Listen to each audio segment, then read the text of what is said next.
a look at the Blue Jay lineup tonight. Dalton Varsho is hot all of a sudden. A home run and a double 2 nights ago, a home run and a single last night, and you can see 4 left-handed bats in the lineup with Brandon Belt and Cavan Biggio getting back in there tonight against young Red Sox right-hander Brayan Bello.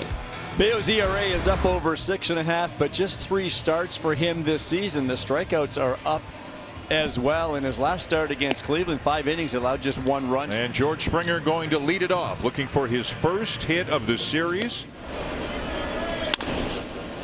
This one is up the middle, backhanded by the second baseman Valdez, and he'll make the play for out number 1. So now Bo Bichette hitting .328 on the season. Bichette rips a ball into left field, and that'll get into the corner. And he will make the turn and cruise into second base with a double. So Bichette at second with 1 down, and here is Guerrero, who hit that monster home run a night ago.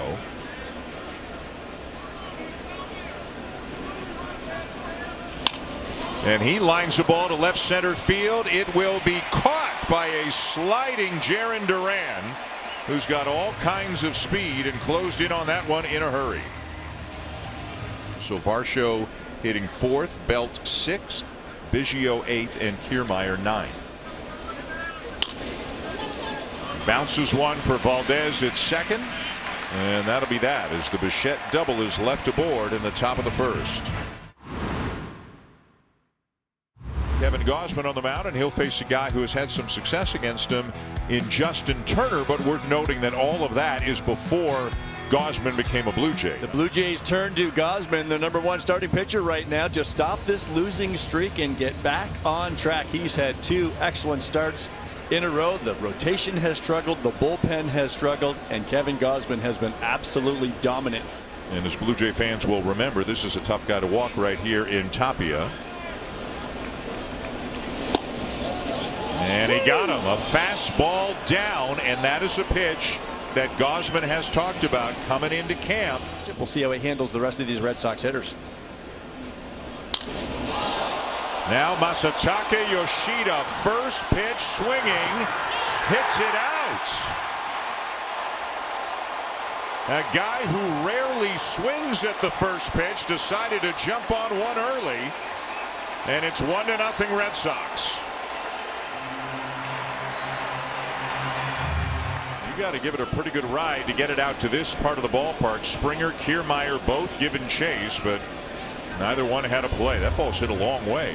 Again, Turner's had some success against Gausman, but all of that is 2020 time and time again. And he was with the Giants then, and Turner was a Dodger, so he would pretend to pitch to either Justin Turner to simulate a right-handed batter or Cody Bellinger to simulate a left-handed batter. So in his garage, who knows how many thousands of times there was an imaginary Justin Turner standing there. Now it's for real. Yep.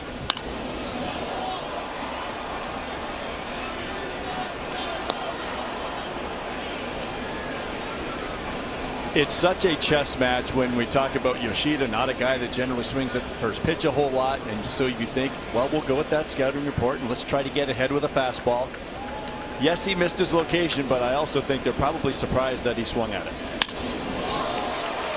And a liner into center field past a diving Biggio, a base hit for Turner.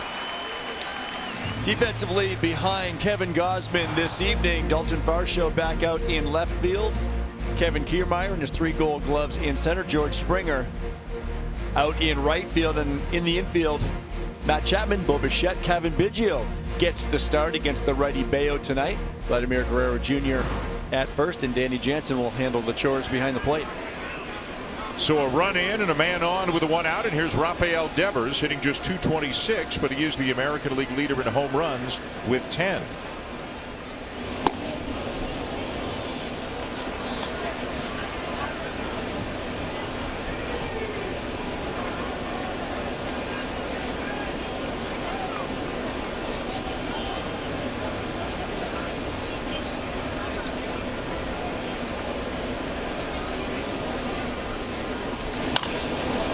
And a fastball sent high in the air, but foul down the left field line.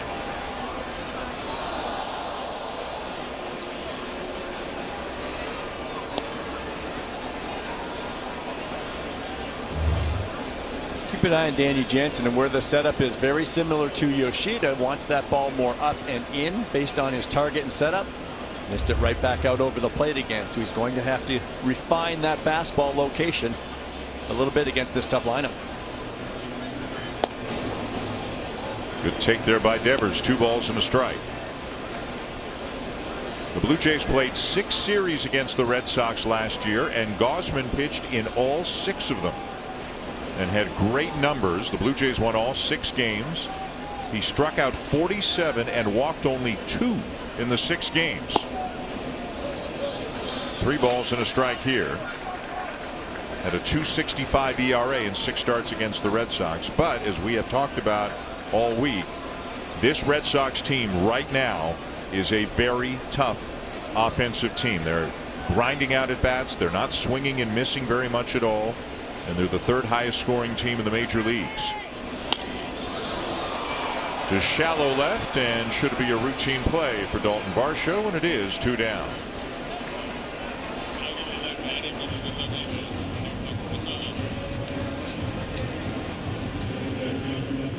So now Jarren Duran, another reason why the Red Sox are a good offensive team right now. He hit only .221 last year, up and down between the majors and the minors. Started this year in the minors, but when Adam Duvall broke his wrist, Duran came up, and in 16 games he's hitting .400 with 10 doubles and 2 homers.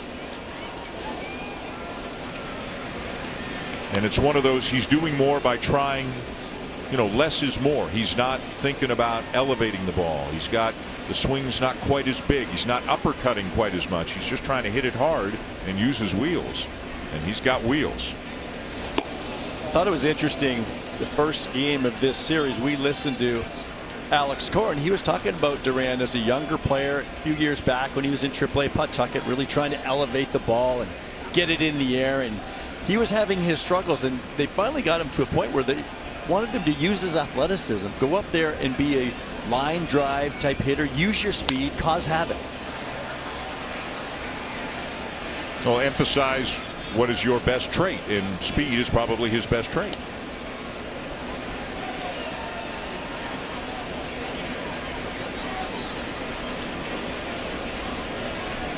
And beneficial to these Red Sox to have a young player like this have a hot start like this in this lineup. Remember, they lost Adam Duvall early in the season. He was off to a great start.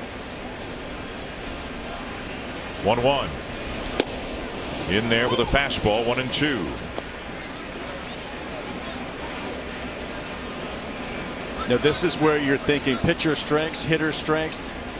Which way do you go? Kevin Gausman's splitter's his best pitch. Duran, a good off-speed hitter, a good handles the ball down in the zone, but I still think you go with your strength as a pitcher. Runner goes, and it's taken down and away, and there's no throw as Turner steals it easily. All the attention being paid to Duran at the plate. And this could be a case too where Danny wants to try to get the pitch. He's not so concerned with the runner. Let's keep our focus on the batter, and that's a splitter where Kevin looked like he tried to keep that at the bottom of the zone.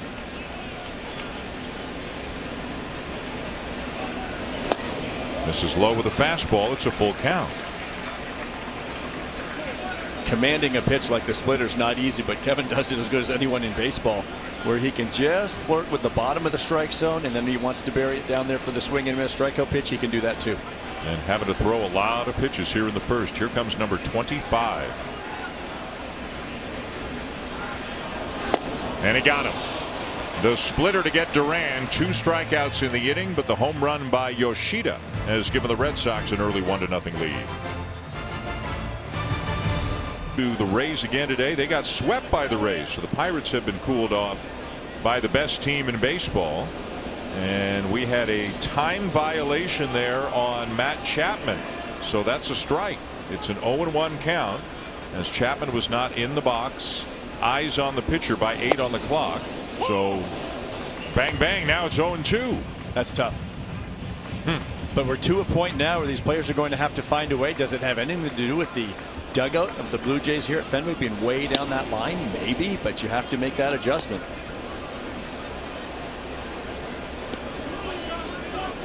Now 1-2 on Chapman, hitting .364 on the season. And he is called out on strikes. Seems like he just got there, but when you start 0-1, you're in a bit of a hole, and he couldn't dig himself out of it. In high school, Dan, from Windsor, Ontario, we would play baseball over in Detroit. We crossed the border when we played doubleheaders all the time, and they called it 3-2. You went up with a 1-1 count, and that's probably what that at bat felt like for Chapman right there. You step in the box, you see a mid-90s fastball or a changeup, and it's 0-2. Now backdoor breaking ball for a strike to Brandon Belt, who is back in there for the first time since Monday night when he had 3 at-bats, struck out in all 3. John Schneider was asked a series of questions about Belt before the game and says, first of all, he does not feel Belt is pressing at all because he is struggling. He says, yeah, being in there regularly would help him, but they've got to balance trying to get him going with putting other guys in the lineup who are swinging the bat better right now. But then Schneider said, quote, we are counting on him to be productive, certainly against right-handed pitching. Certainly tough not having Alejandro Kirk's bat in the lineup, but this is the one thing they've got to do is find out if he can find that stroke from a couple of years ago. That's the gamble they took. And Bayo strikes him out, 2 down. And there's that excellent changeup from Brayan Bello. It's a very good pitch. Said he'll use it against lefties and righties, but you'll see that just diving down and out of the zone, and he gets the chase. That's a hard changeup too. Yeah, if you're up into the 96, 97 mile per hour fastball range, 89 is still a hard changeup. Usually you want to be 8 to 10 miles per hour off of that. So 2 down for Danny Jansen. He gets the assignment behind the plate tonight. Danny hitting 177 with 3 homers.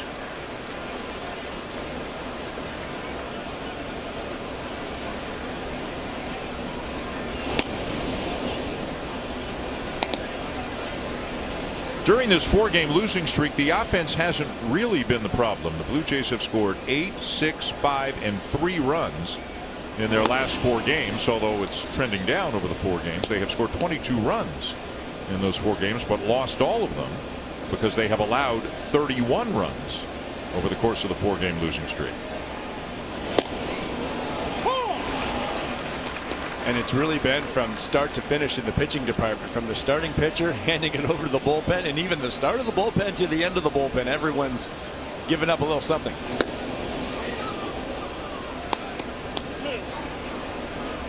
That's why when you look at what the Red Sox are doing, they're really swinging the bats well. It's hard to do that all season long. Pitching is going to have to be that steady component. And a change up to Jansen. You saw him go down to a knee on that swing. Brayan Bello just struck out the side. I just need to find some grass, he said. Springer's a 2-time Silver Slugger, 4-time All-Star, and a World Series MVP guy. So he says it's just a matter of time before he gets going. Dan. Hazel, thank you. So here's a very accomplished player. He's in his 30s. He's not a kid. He's been through the highs. He's been through the lows. How tough is it, though? We heard what he said to Hazel about staying confident, trusting the process. How tough is it to do that when you actually walk up to the batter's box? I'm sure it's tough for anyone, no matter your age or what struggles you're going through. Tristan Casas leads off the bottom of the 2nd with a base hit. But I also have all the confidence in the world that George is going to figure this thing out. He's too good of a player for that. And the flip side of that is when you start having trouble with the breaking ball, I'm guessing, like as a catcher, when I see a guy like that come up to the plate, that's when you know you can spin it because he's out of sync. Now, when you're out of sync, it goes both ways. If he ends up getting on the breaking ball, he's going to be very susceptible to the here. I think teams are taking advantage right now. He's just, to me, getting a little bit leaky out there with the front side, and then you're playing a little catch-up. Timing's off. Here is Emmanuel Valdez, rookie infielder. He has played a total of 9 games in the majors, was called up because the Red Sox have had multiple injuries in the middle infield. He is listed as the 17th ranked prospect in the Red Sox system according to MLB Pipeline. And in the 9 games, he's hitting .345 with 3 doubles and a homer. And this is another one of the reasons why the Red Sox are doing well. Yes, they have had injuries, maybe more than most teams. But they reach down to the minors and bring up Duran. They reach down to the minors and bring up Valdez. And the guys they are calling on are doing a really, really good job for them. And as we all know, it's not a 26-man sport anymore. You need a whole lot more than that. This is the type of young, aggressive hitter that I'm sure Kevin Splitter can really exploit and take advantage of. But we've seen some very good at-bats from him. Hit his first big league home run earlier in the series. Fastball in, ball 3. And last start for Gausman, his command was pinpoint, both with the fastball and especially with the splitter. But in the very early going here tonight, he does not have the same kind of command as he did against the Mariners.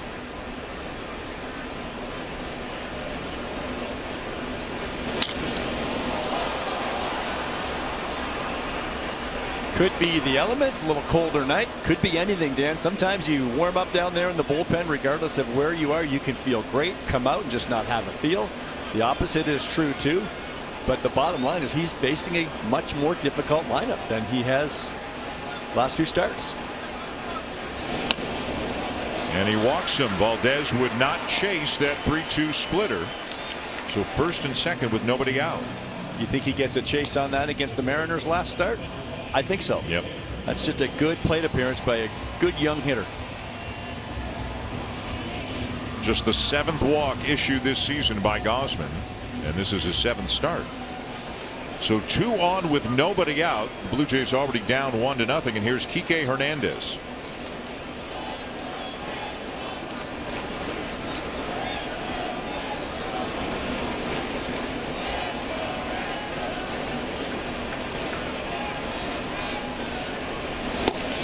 He starts him with a slider, but he missed off the outside corner for ball 1. Good fastball hitter. The last thing you want to do is just go serve him something up. We've seen Kevin missing his location, but that's the pitch right there. And that just missed. But if you can get ahead 0-1, it changes the at bat. Now he's got a battle.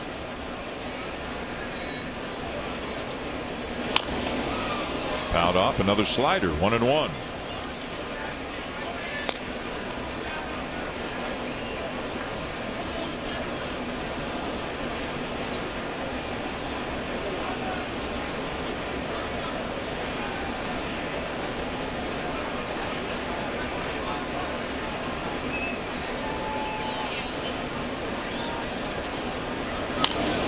And now 1-2.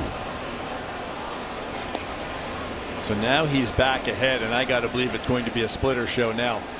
He walked Valdez on that splitter down in the zone, and as I said in the open, he has the ability to command that splitter, to keep it up. I think 1-2, he buries this. If it goes to 2-2, you come back with it and try to get it to maybe hold the zone a little bit. Always thinking a pitch or two in advance.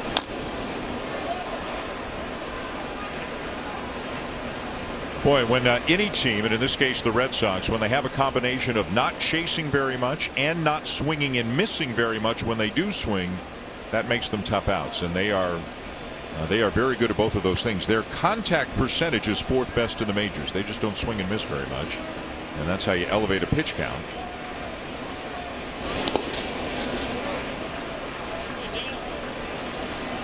Nice job by Danny Jansen keeping those runners at first and second. Keeps a potential double play in order. Kevin can get some ground balls. We'll do it with the splitter. Now maybe comes the splitter that holds the zone a little bit. It might stay at the bottom of the strike zone. Really try to get a swing out of Kike.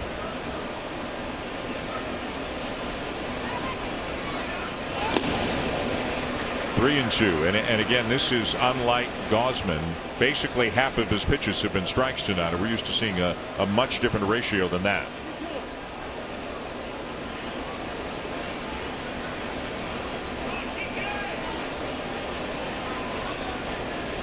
Two on, nobody out, and a full count on the number 8 hitter in Kike Hernandez.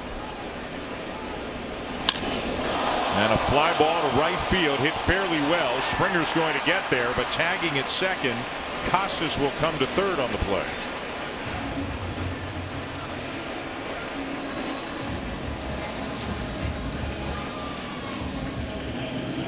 Another good at bat by a Red Sox hitter. Kike very productive there, driving that ball to right field to move that runner along 90 feet. So first and third one out, and here's the number 9 hitter, the former Blue Jay Reese McGuire. So as you can see, has been swinging the bat well. He's hitting .327 on the season. Has not hit a home run, but especially in this situation, he's just trying to put the ball in play and drive home a run here.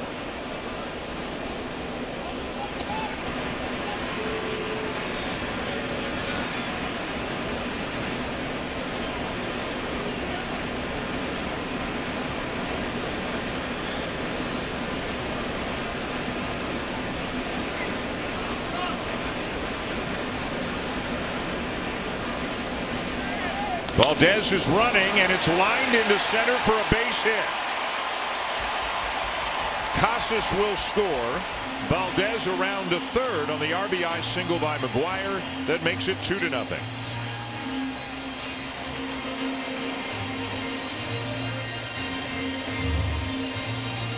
Valdez moving on the pitch, and it is that splitter off the plate away, and Reese McGuire stays on it just enough. It's off the end of the bat, but he is able to loop it into shallow center field.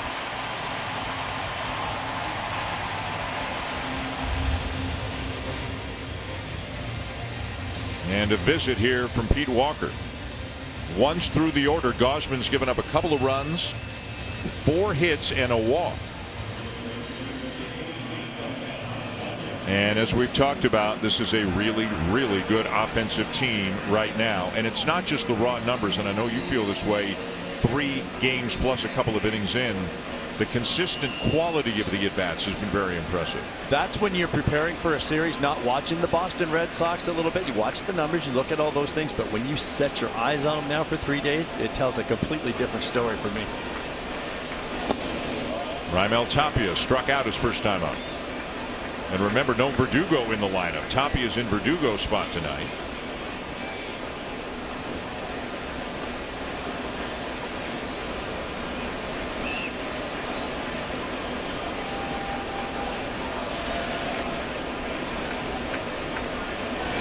Swing and a miss, 1-1.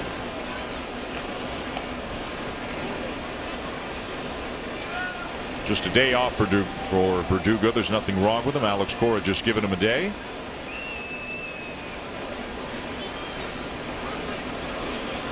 Valdez at third, McGuire at first. And a ground ball up the middle. Bichette, the flip to Biggio, throw to first, not in time. Tapia with just enough speed to beat it out, so instead of a double play, it's a fielder's choice and another run for the Red Sox. Excellent play by Cavan Biggio at second, and Bo with the dive. Cavan did what he could to turn it. It's just the speed of Tapia that beat it.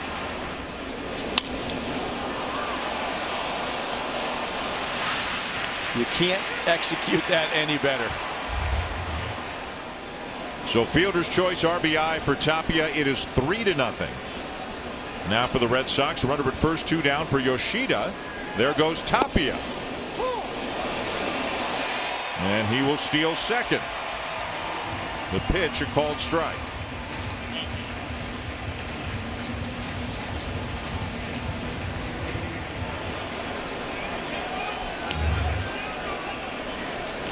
Well, these Red Sox are off and running tonight.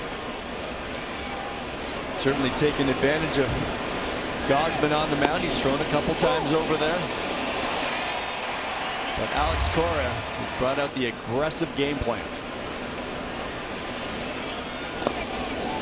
This one bounces away from Jansen, and Tapia will take third on what will be scored a wild pitch.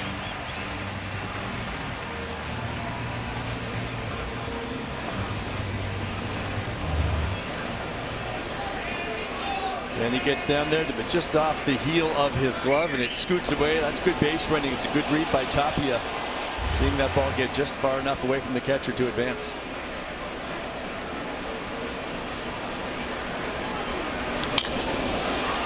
And this one under the glove of Biggio into right field, and another run will come in to score.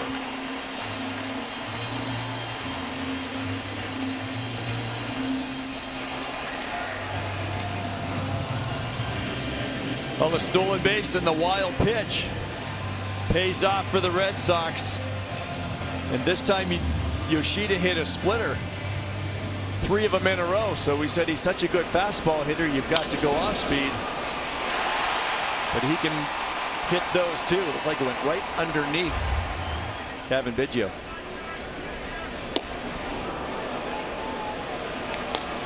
And that has scored a base hit and an RBI for Yoshida. As the beat goes on for the Red Sox, 1 in the first, 3 and counting here in the second to take a 4-0 lead. Yoshida draws a throw.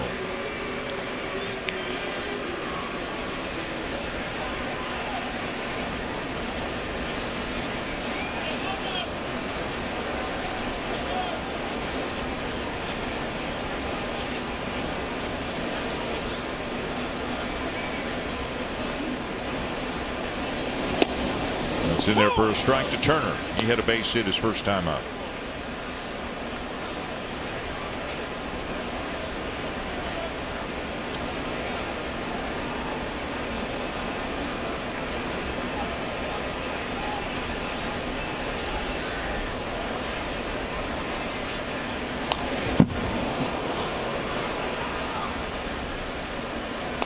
That went over near Rafael Devers, who is in the on-deck circle right now for the Red Sox. 1-2 the count on Turner.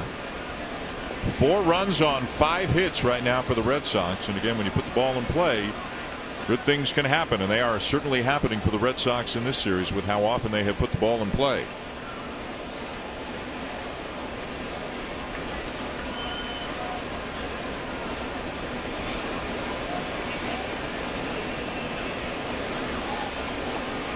Joe, here are the strikeout totals for Blue Jay pitchers in this series. Game 1, 7. Game 2, 4. Game 3, 6. In today's baseball, that's exceptionally low. Yes. Yep. And that's in my mind, that's more of a credit to the Red Sox than a knock on the Blue Jays. They're just putting up quality AB after quality AB. It just wears your pitchers. They have to throw so many quality pitches, and the hitters force them into the zone. Runner goes, and a ground ball through the vacated right side for a base hit. So starting Yoshida buys Turner a base hit as Yoshida comes around to third. I'm sure John Schneider has to be thinking, what else can go wrong? And the runner in motion, Biggio covers the bag, and Turner just flips one the other way. That's not a hit and run. The one that Reese McGuire hit could have been a hit and run. It was a first pitch with runners on first and third. Who knows what Alex Cora was thinking there? Maybe Reese just went up there hacking with the runner going. But clearly, Alex Cora has got his guys in motion tonight. And now they've got 2 men on for Devers, who hit a fly ball to left field his first time up.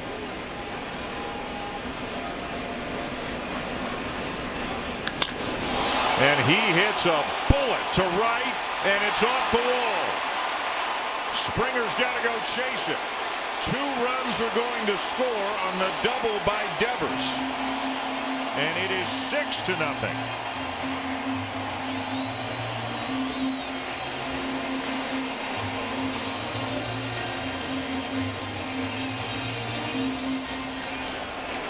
Rafael Devers was all over this pitch. Again, trying to come in. He got it in there, is up and in. But he easily gets the barrel to it. Remember, this is what the Blue Jays have been doing to Devers in the series. Elevating the fastball, but he's all over that one. And missed a home run by maybe a foot down the right field line. That's a very low fence out there. So it is a 5-run inning.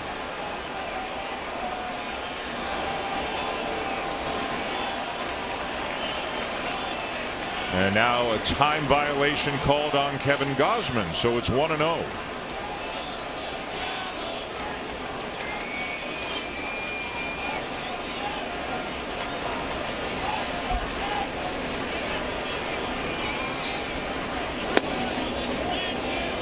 Elevated fastball to Rafael Devers. We've seen Jansen setting up inside, trying to get it in there. But that's a quick bat right there. Look at where it hits off that small wall, as you said, Dan, not missing by much.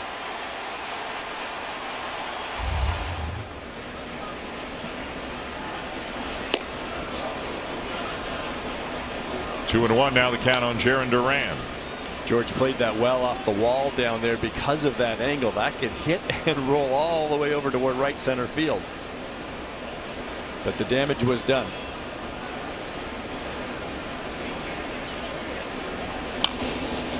Ground ball left side. Chapman got to hurry. They don't get him.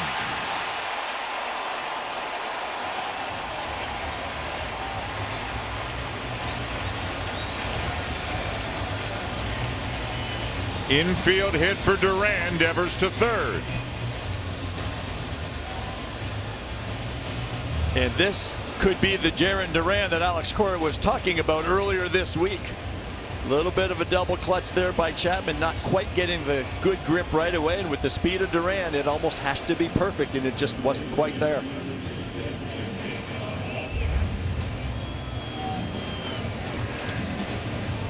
I mean, there have been some hard hit balls, of course, in this inning, but not all of them. But again, putting the ball in play, one under the glove of Biggio, the infield hit there for Duran. Reese McGuire hitting a splitter that was 8-10 inches off the outside corner and just flaring it into center field. Runner goes from first, and there's no throw. Give Duran a stolen base. Danny Jansen's got no chance, and I'm sure what's happening here is they've got something on Kevin Gausman in his delivery, how he comes set. They're getting a great jump and just taking off. Now, they may not be throwing in that situation anyway with 2 outs, but they're off to the races tonight. And he was a guy coming into the spring along with Jordan Romano. Those were the 2 pitchers who internally the Blue Jays wanted to work with. Slide step, speeding up your delivery, try to contain the running game a little bit more. But as you say, with the speed of Duran and a runner at third base, even though it's Devers, a little more complicated for Jansen. And coming into this, Dan, not a whole lot of attempts against Gausman this year because he's been so good.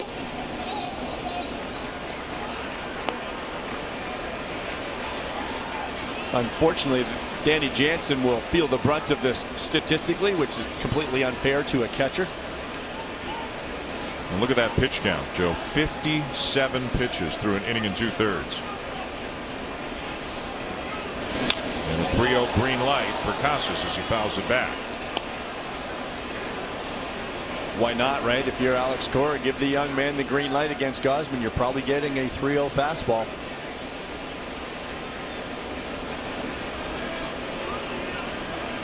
.25 pitches in the first for Gausman, 33 so far here in the second. And a fastball in there, 3-2.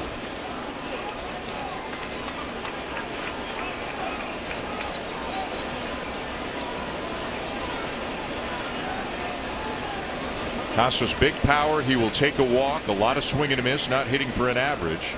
His walk percentage is in the top 10 of the major leagues right now.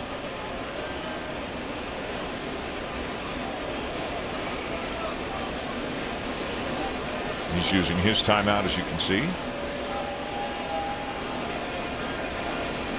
Boy, for Kevin Gausman, 4 starts where he didn't give up a run. And then the Houston start in this one, 2 in the totally opposite direction, as Anthony Bass is now getting up in the bullpen. Fouled off. And this is the last thing they need with another series starting tomorrow. And the bullpen, every night it seems like there are a couple of guys who are down. And you know, one thing you count on 99% of the time, it seems, with Gausman is a deep start. Yes. Right? Yes, he's going to give you 6+. Yeah.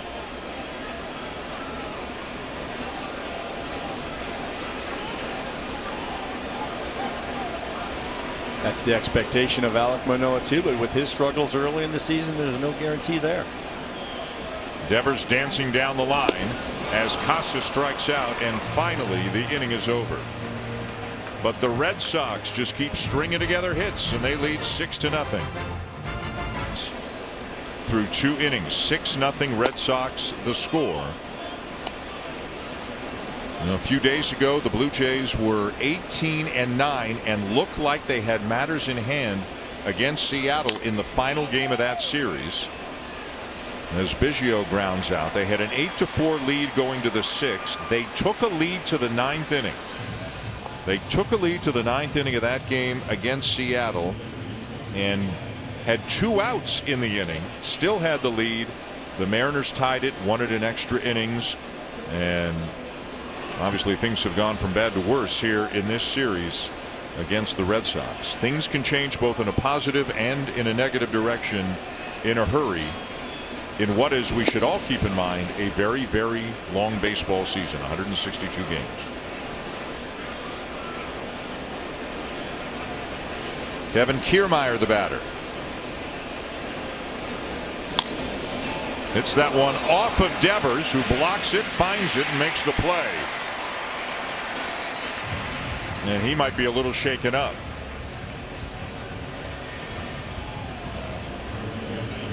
Kevin just trying to slap it down there on the ground, get on base, and try to make something happen. Devers in. He's even with the bag. Gotten it off the heel of the glove. He was shaking out his bare hand, and he shook hands with Kike Hernandez as if to test out his pain tolerance or his grip strength in his right hand. And still looking at his right hand between pitches. George Springer grounded out his first time up.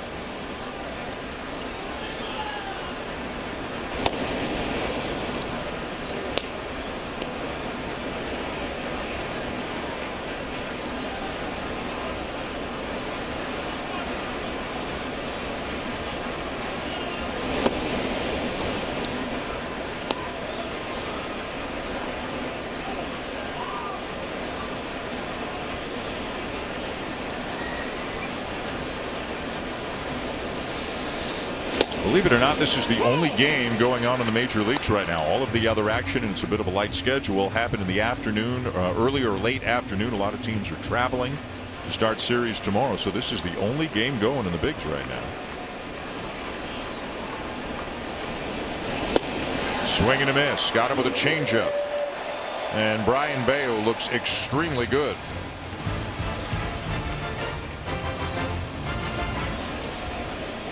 How about those Yankees? It's a long season, as every team knows. Going through it a little bit right now. And dealing with a lot of injuries. 17-15 is good enough for last place in baseball's best division. The Rays are on top at 26-6. The last time a team had a record that good or better through 32 games was the 1984 Detroit Tigers, who were 27-5 on their way to starting the season 35-5. You remember that well. I remember that well. You remember that well. Absolutely. Yeah. You and I spent a few minutes on our way over to the ballpark today just kind of rhyming off that Detroit Tigers team from 1984. Who was your favorite? Now, you grew up in Windsor, so who was your favorite Tiger? Lance Parrish, of course. Oh, for sure. Silly question. Yes. Yeah. So that tells you how well the Rays are playing right now. Again, they just swept the Pirates, who came into that series with the best record in the National League. They held the Pirates to 4 runs in 3 games. And Pittsburgh is where the Blue Jays are going next. A drive to deep center. Kiermaier back. Jumps, and he has got it. A long, loud out off the bat of Emmanuel Valdez.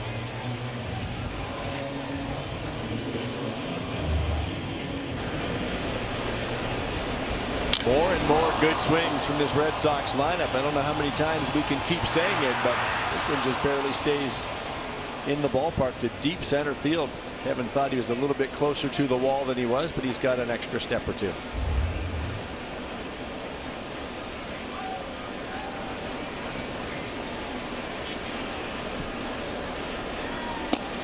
One down. Here's Kike Hernandez. There is some news from the Blue Jay farm system, and unfortunately we are the bearers of bad news. The top prospect in the organization, Ricky Tiedemann, left his start at Double-A tonight with what the team is saying is biceps discomfort. He threw 60 pitches.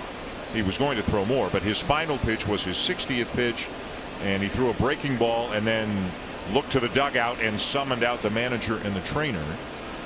And Blue Jays PR staff telling us that he left with biceps discomfort. If we get any further information, we'll pass it along, but I don't expect that we will tonight. But that is obviously not good news because of how good of a prospect he is.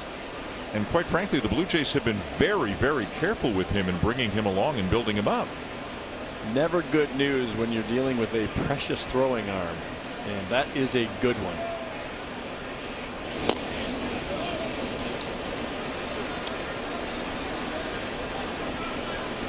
Two and two, the count on Kike Hernandez at a fly ball to right, his first time up.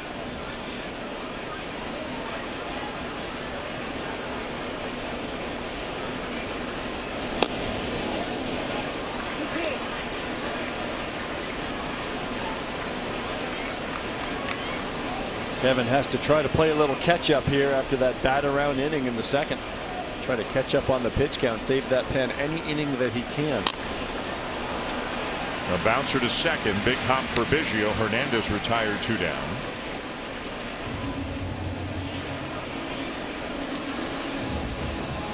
And at this point, it's kind of the same situation that Kevin Gausman was in the Houston start.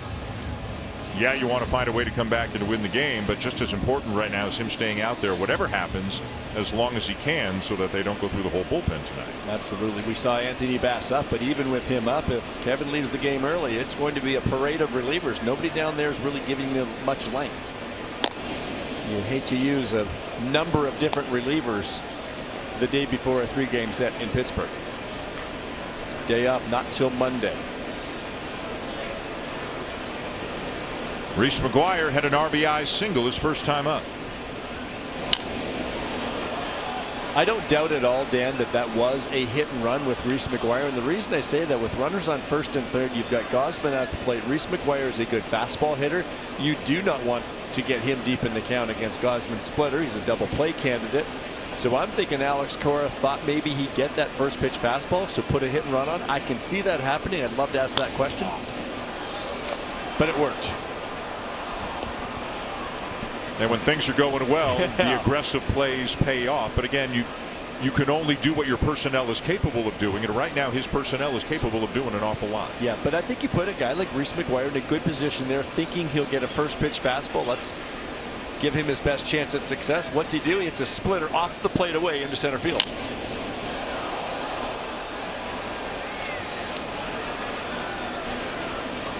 McGuire and Connor Wong splitting time behind the plate for the Red Sox, and both have been productive.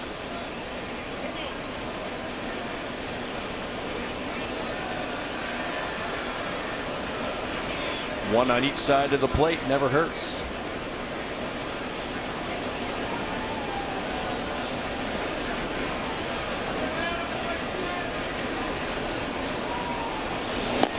And he got him to chase a splitter. It's a 3 up, 3 down, bottom of the third for Kevin Gausman.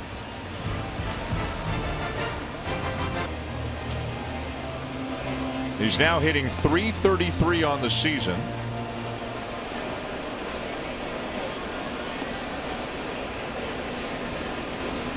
The OPS has crept over 900 after the double in the first.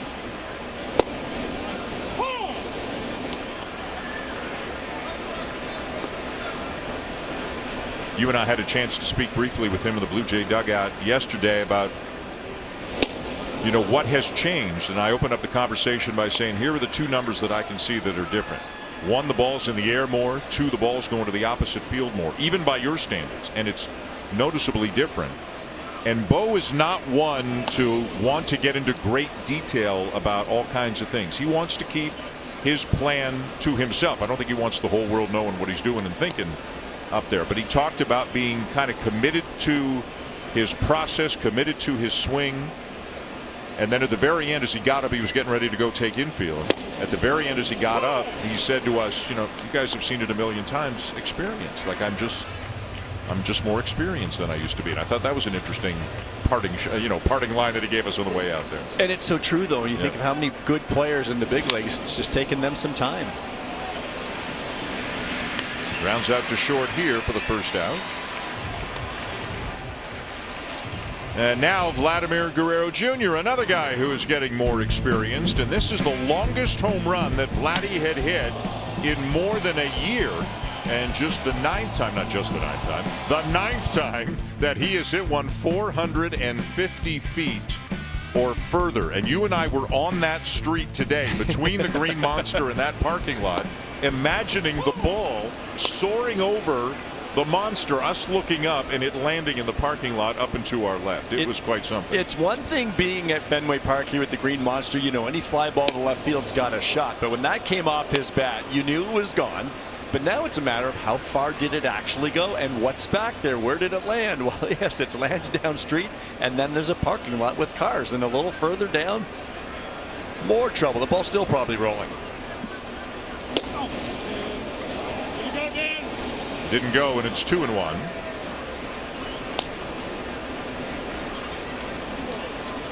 Good contact in his first at bat tonight. Lined out to left center. And a little bit outside there from Bello. 3-1. Bichette now 25. Guerrero now 24.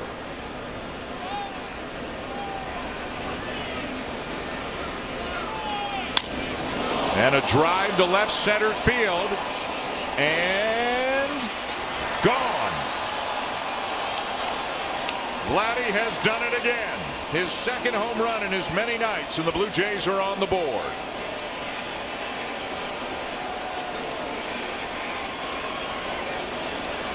.441 says StatCast.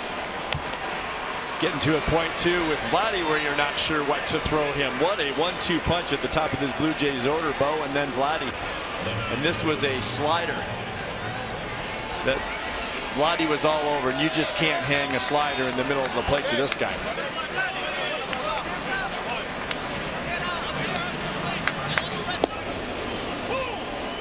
You know who's not enjoying the Vladdy show this week? The Pittsburgh Pirates advanced scout, who's following the team right now, because you know, a few days ago he was maybe not quite as locked in, but Vladdy is clearly locked in again. Don't throw it there. An interesting game. We're talking about what a great fastball hitter he has been this season, and now he's hitting the off-speed pitches out of the ballpark. Varsho's got a chance to beat this out, and he will.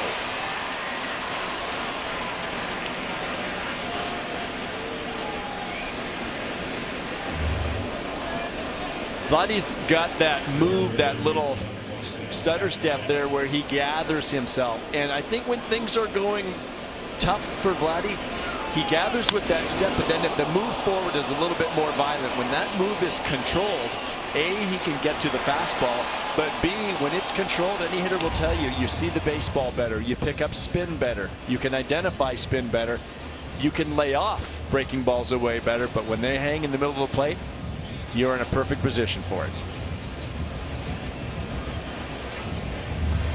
Meanwhile, Varsho didn't hit his quite as far, but great game. Yeah, he placed it very well, and he's got a lot of speed and used that to come up with an infield hit. That's what Bello's changeup will do down on the way to a left-handed batter. Just cue it off the end of the bat. Bello handled it pretty well, too. Varsho just beat it out. So now here's Matt Chapman as the Blue Jays try to creep back into this one, now trailing 6-1.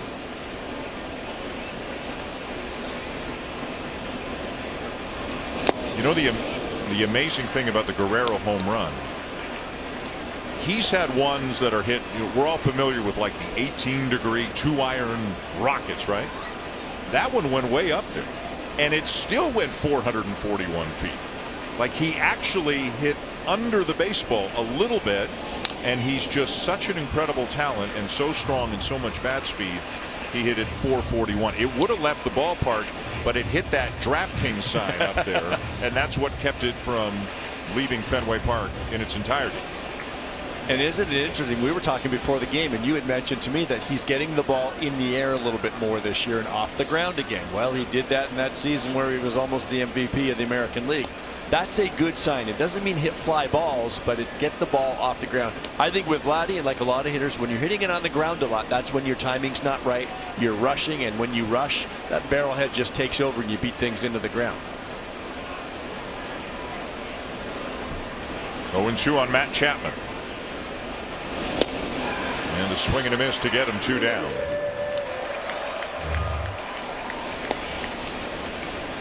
Well, they may be trailing, but he's trying to keep the mood light and keep everybody positive. And every time he hits the ball out of the ballpark, everybody smiles a bit more.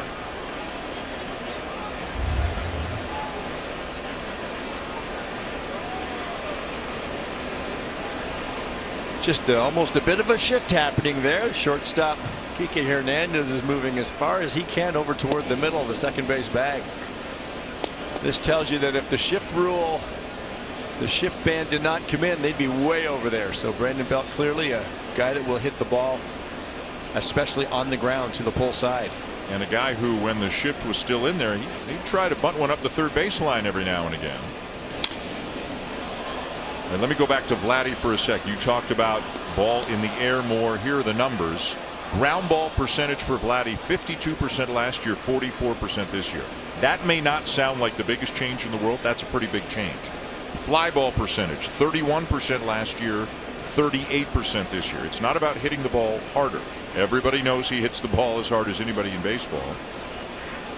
It's about pitch selection, so that the ones you do hit hard, you can get it off the ground a little bit more, because when he gets it up in the air, it goes a mile. You know what he can do is he can miss hit balls into the ground and they still find holes because he hits them 105 miles per hour. So he'll still get a lot of hits. The batting average will still look pretty good. The on base will still look pretty good. But the damage is that's done in the air.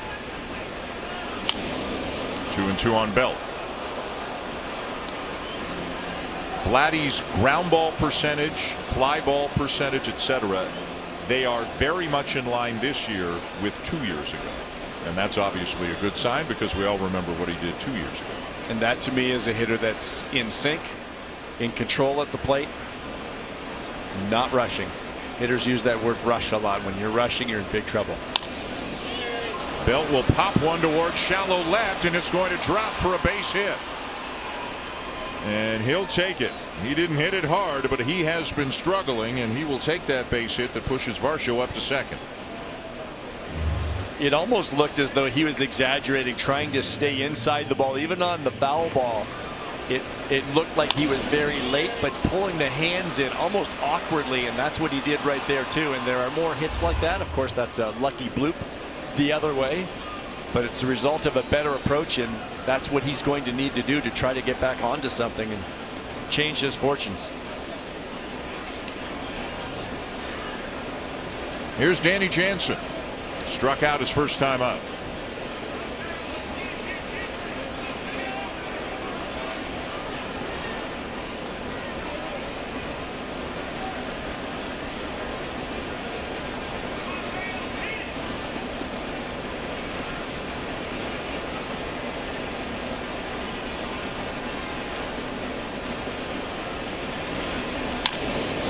Line drive center field, but Duran will make the play.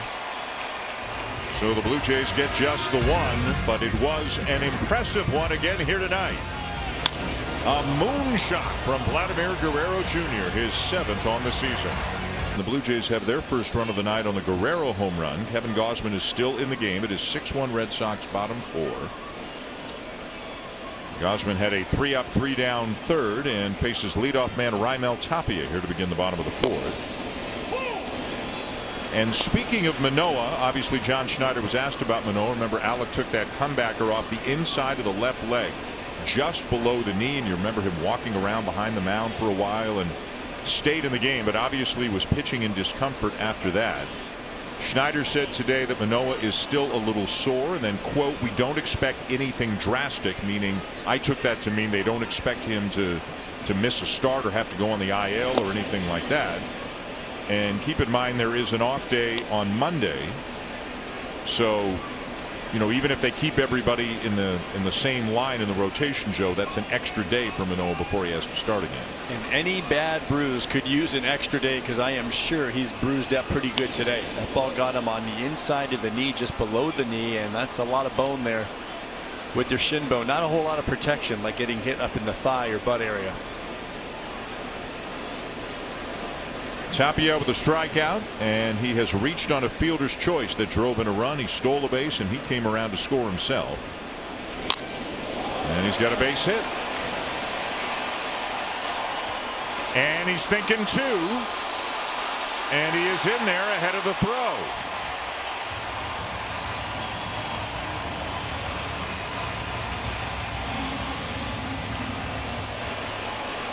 Boston Red Sox are absolutely taking it to the Blue Jays right now. This is a base hit to right field, and George is way over in right center field. By the time he gets to this baseball, Tapia did the right thing. Why not? You're up 6-1 in the 4th inning. That's when you take chances, and right now he's identifying right here that George is coming from right center field. Why not? Continue to put the heat on if you're the Red Sox when you're playing like this. And this one in the dirt, and again Tapia will advance. The second time that he has moved from second to third on a wild pitch. Maybe a little extra motivation for Raimel Tapia. We saw a lot of him last year. Danny again does all he can with that pitch way in front of the plate. But Tapia gets the good read. As soon as he sees that get away from the catcher, he's gone. And now the toughest out in the series, Masataka Yoshida. He is 8 for 14 with 7 RBIs in this 4-game series.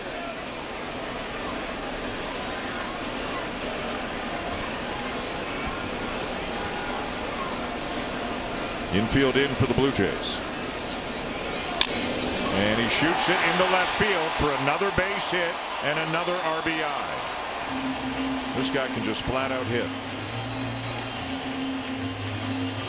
You cannot miss your spots when you're facing a hitter like Yoshida or a lot of these Red Sox hitters right now. And we saw it on his home run back in the 1st inning. Kevin tried to come inside with the fastball. You're trying to crowd him here with the infield in. Look where Jensen's target is. You're trying to get in on his hands, and it leaks right back over to the middle of the plate, doing a huge favor to a hitter who is very good at going the other way. 9 hits, 8 RBIs in the series for Yoshida. And it is 7-1 Red Sox.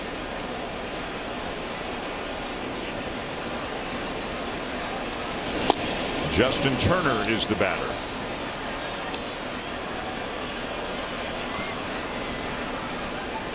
.85 pitches for Gausman through 3 innings plus a couple of batters.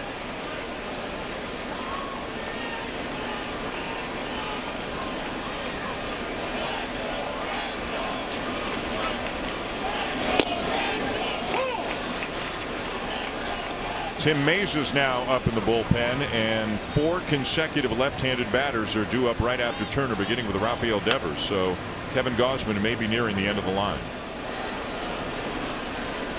You know, 3 up, 3 down, third. You want him to get as many innings as he can. But if he's struggling again in the 4th and you're getting to that lefty pocket, looks like John Schneider is seriously considering the move. Well, Mayza worked both Monday and Tuesday. I asked him today, when you're facing a team like this with all these lefties, when do you think about when your manager might use you? And he said just be ready all the time, whether the lefties are at the bottom of the order, the middle, top, doesn't matter. Turner with a fly ball, well hit to right center, and back on the track. Kiermaier makes the catch.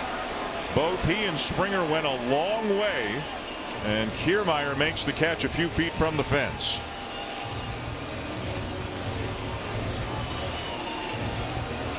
That's what you want your center fielder to do, is take charge, and Springer knows that from being a center fielder as well. But they're both going after it. Either one of them could have had this, but clearly Kevin took charge at the last second, and that's exactly what you want. Be the quarterback out there and call him off. And that is indeed the end of the night for Kevin Gausman. John Schneider's going to take the ball from him and bring the lefty Tim Mayza into the game, with the Red Sox leading 7-1 here in the first, and then the Red Sox just kept putting the bat on the ball in the second, and they scored 5 runs, another across here in the 4th. And here's Tim Mayza. Don't usually see Mayza in a game in which the Blue Jays are trailing by this much, but he's in to face all these lefties, and really they're going to have to cycle through 3 or 4 relievers, you would think, in this game tonight. 3rd time this series the Red Sox have seen Mayza, and you had to see that coming with all of the lefties. For Tim, it's his 14th game of the season. He's yet to walk a batter, struck out 8 in his 8 2/3 innings of work. This is when he is at his best against left-handers, still trying to figure out how to get those righties out. And look at this, a bouncer. Biggio's got it, but Devers is going to beat it out. They just keep putting it in play, and good things just keep happening for the Red Sox.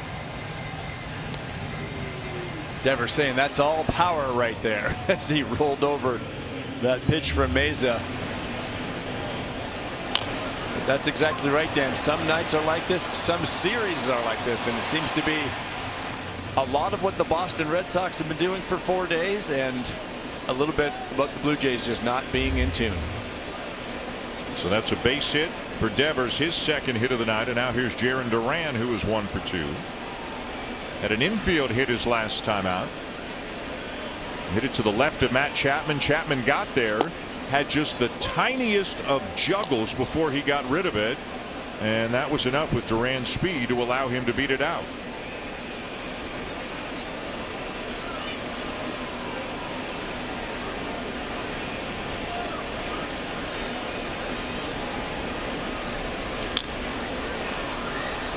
That's what Meza's sinker will do, run in on the hands of those left-handed batters.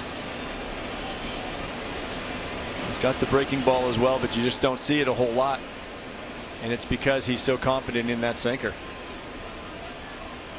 Ahead of Duran, 0-2.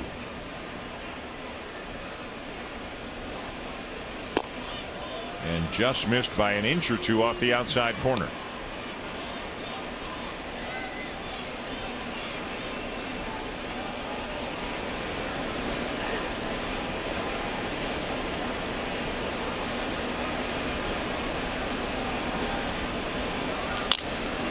That's foul, and it sounds like he broke his bat. He's heading back to the dugout to get a new one. That's why when Tim can go away to lefties with that sinker like he just missed off that outside corner, that's a great pitch. It's great location, because then you come back in and that lefty's in big trouble, and sure enough he takes a bat away from Duran. So not ideal that you've got one lefty and he pitches 3 times in a 4-game series in which the team has not and may not win a game. You know, probably would be unavailable for the first game of the series tomorrow night in Pittsburgh. You don't see guys go 4 out of 5 much at all anymore, but what are you going to do? They've got to find a way to get through this game tonight, and this is what has happened because the starters have just not given them many innings at all. Under 5 innings per start last time through, including tonight.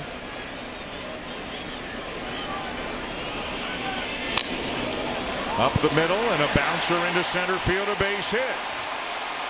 Yoshida will come in to score, throw to third, not in time, and Duran into second on the play.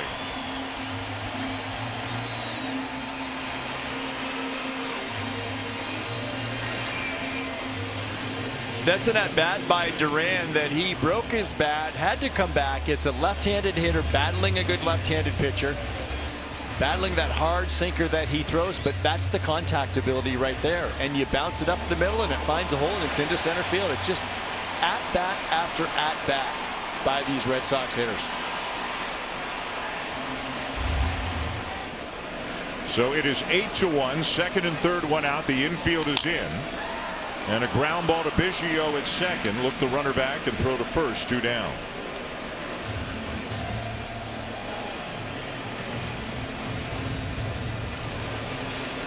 You know, and sometimes you're luckier than other times about balls going through and that sort of thing. But when you put the ball in play as much as this team is doing right now, you give yourself a chance to be luckier more than most teams. And we've seen more at bats like that. We saw that Valdez. I go back to that Valdez walk off Gausman in the second, laying off that split down in the zone. You don't see too many hitters do it.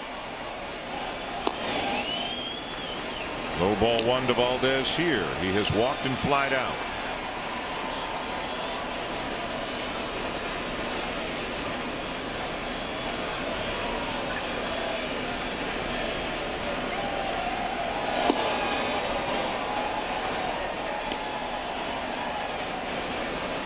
So 8 runs on a dozen hits right now for the Red Sox as they bat in the bottom of the 4th.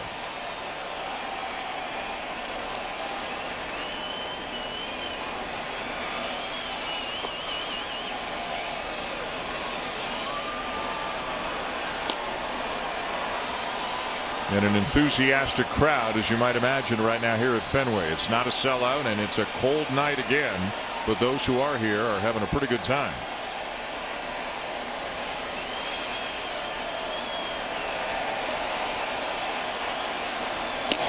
You know, I think from a Red Sox perspective, Joe, this series, especially given how badly the Blue Jays had beaten up the Red Sox last year, I think this series was one where the local fans and media, for what it's worth, kind of looked at this as a test for the Red Sox. Okay, they're playing well and they're swinging the bats well and they're around 500, but is that who they really are? And they have certainly shown that they can be a dangerous team with how they've performed in this series. And I felt like coming into this series, after the Seattle series, Blue Jays were on a roll until that last game when things went sideways a little bit. I thought, as well as the Blue Jays had been pitching, both the rotation and the relievers, that this would be a good test going into Fenway Park. And it was only because of the numbers that we saw and heard about the Red Sox offense. But boy, when you watch these at bats, now you know why. Another ground ball. Biggio charges and has it to make the play, and that'll end the inning. But the Red Sox get a couple more and now lead 8-1 at the end of to get back home. They have spent so much time on the road in the early going. That game on Saturday the 20th is against Baltimore. The Orioles beat the Royals 13-10 today. And yes, Baltimore, like Tampa Bay, they both have had relatively easy schedules. They will get tougher, but still Baltimore's 21-10. The Orioles clearly, you know, we saw the improvement in them last year. And whether they're able to take another step forward this year remains to be seen, but they are off to a terrific start in the standings. I mean, 21-10, yeah, it's 4.5 back of the Rays, but it's putting yourself in a good position early in the season. Well, it's like what the Yankees did last year by taking off, and that's what the Rays are doing. The last thing you want to do is fall too far back. That is for sure. But we know that the cream will rise to the top after 162. And we'll learn a little bit more about the Orioles. Their next 3 series are against Atlanta, Tampa Bay, and Pittsburgh. So their schedule is going to get tougher in a hurry. And of course, it all balances out by the end of the year for teams within the same division. Well, that's why a lot of people talked about the Blue Jays and what their win total might do, not having to play in the East so much. But guess what? The Yankees don't have to either. The Rays don't have to either. Yep. So they should all beat up on a lot of these other teams that the Blue Jays have taken advantage of early. Yeah, it helps all of them if you're in a wild card race with a team from another division, but it doesn't help you relative to teams in your own division, obviously. And if there's any lessons learned from last year, winning the division is much better than a wild card spot, because anything can happen in a 2 out of 3 series, as the Blue Jays learned the hard way. The division title is what you're after. Just inside by like a millimeter at 97 for ball 1.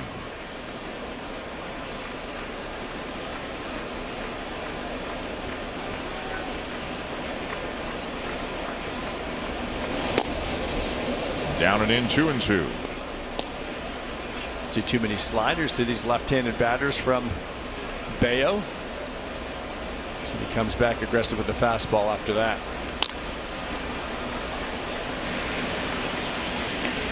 Biggio grounds out 1 down. A couple other things out of town worth mentioning. You and I were talking about the St. Louis Cardinals before the year, and the Cardinals came into the season with big expectations, as the Cardinals always do. They have gotten booed off the field the last couple of days. The Angels have beaten up on them. The Cardinals have dropped to 10-22 on the season. Now, they are not getting any starting pitching at all, with the exception of Jordan Montgomery. We mentioned Tampa Bay swept Pittsburgh. Blue Jays will play the Pirates tomorrow night. The Detroit Tigers just finished a 3-game sweep of the New York Mets. They beat up Max Scherzer yesterday. Today, Justin Verlander made his season debut for the Mets, and he pitched pretty well. 5 innings, 2 runs, but those were the only 2 runs in the game. The Tigers got 2 in the first on a couple of solo home runs by Riley Green and Javier Baez, and that was it. Eduardo Rodriguez, who's been ridiculously good this year, 8 innings. Alex Lang looked great in the 9th, and the Tigers sweep the Mets. Verlander just coming back, and a couple of stars from the Detroit days, Scherzer and Verlander, and they took them both down.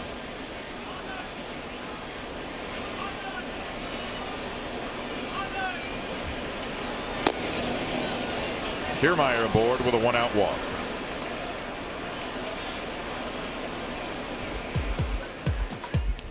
Take on any project with Home Hardware. proud partner of the Toronto Blue Jays. Here's how.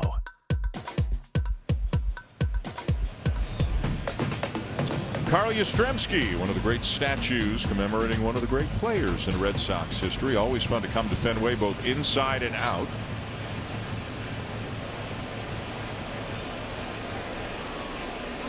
Blue Jays, though, not really enjoying their time right now. They are looking at getting swept in a 4-game series unless they can mount a major comeback here in this one.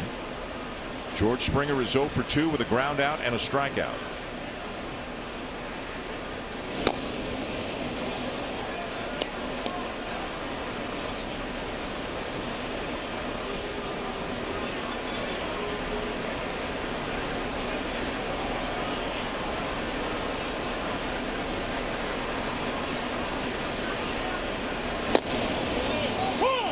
On the outside corner, 1-1.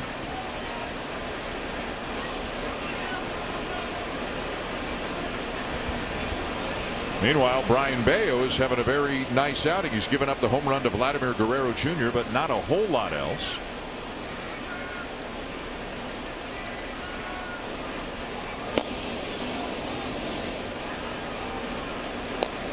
And you can see just from the live arm that he's got that there's a lot of potential in him. There certainly is. Time you've got that fastball changeup combination and the fastball's in the mid-90s, hitters have to gear up for velocity, and that's what that does. And then if you have a good secondary pitch, now you're off to the races, and he's got a slider as well.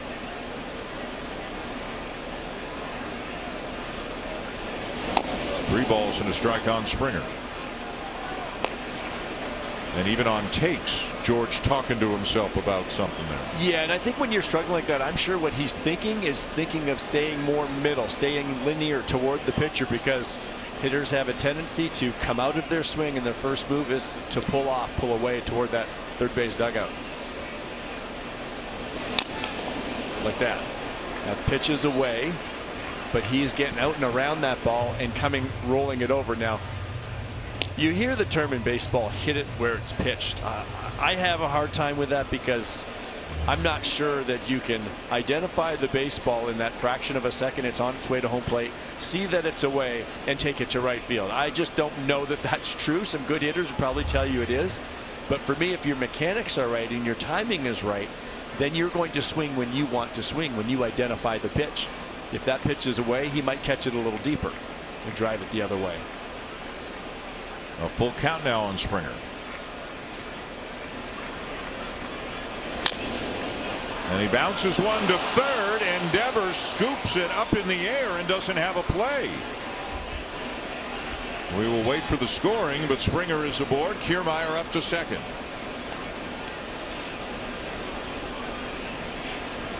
And that's a pitch right in the middle of the plate. It's a sinker from Bayo at 95 miles per hour. Watch the swing by George. It's out and just rolling that thing over, and that's the one thing he needs to get away from. And I'm sure he knows that better than anyone other, and he's going to probably be working on that every day. I'm sure he is. But those are the bad habits that you can get into. Haven't heard whether it's been scored as a hit or an error yet. And now a visit to the mound, and they're looking at something again, the fingernail. Remember, you talked about this earlier tonight. This was a problem for him in his last start.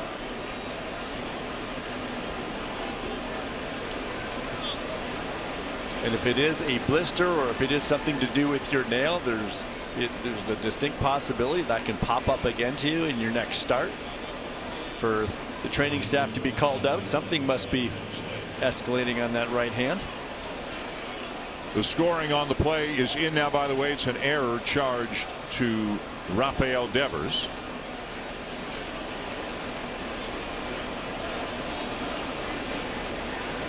So first and second, one out for Bo Bichette. Bichette is 1 for 2, had a double into the left field corner back in the first inning.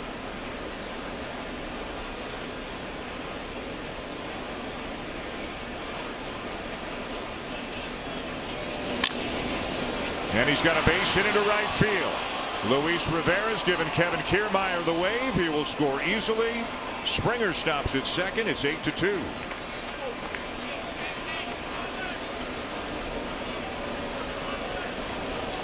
Well, maybe the Blue Jays can take advantage. of that Devers era. They've got something going here, and you peck away, and just get this thing within a few runs at least, and know you've got a chance late. This ballpark is a good place to hit, and these Blue Jays hitters could keep adding on.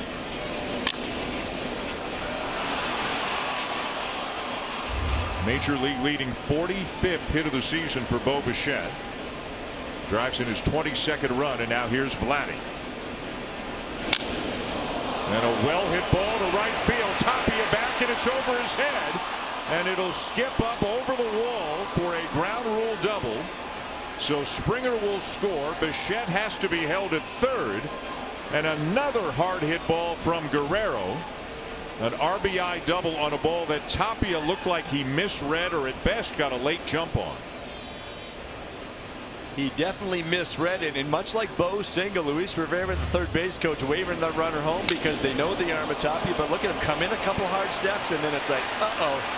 Now, was he going to catch the baseball? Not sure. But once you take those 2 hard steps forward, you are in trouble. Blue Jays taking advantage of their former outfielder.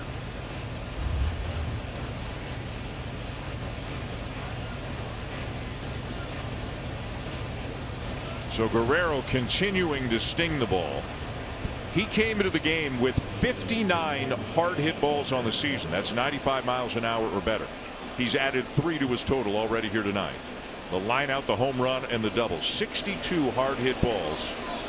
At the beginning of play today, second place was at 55.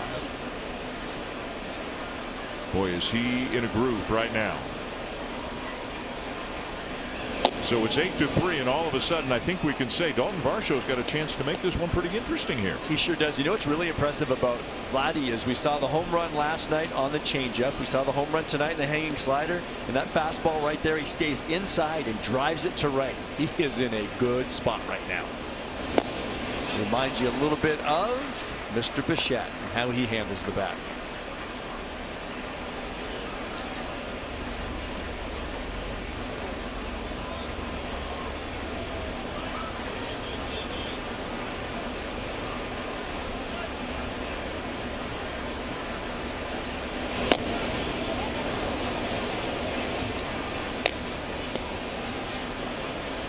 Infielders are back for the Red Sox with the exception of Devers at third base. He is well off the line, but even with the bag. The shortstop Hernandez playing Varsho to pull. He's almost up the middle. Outfielders slightly to pull as well. Varsho a ground out and an infield hit. As he fouls this one off, it's 2-2. Still a long way to go. It is the 5th inning, and the Blue Jays have scored twice here, one of them coming in on the Guerrero double. So he and Bichette have combined to go 4 for 6 and drive in all 3 Blue Jay runs.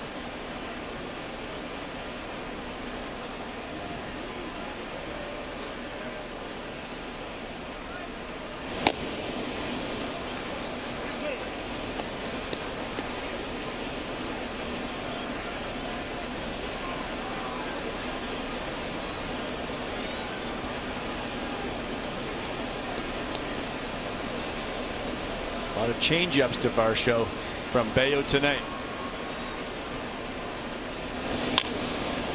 In the air to left. Bichette back to tag. Yoshida the catch. Bo on his way to the plate and in there safely. A sac fly for Varsho makes it 8-4.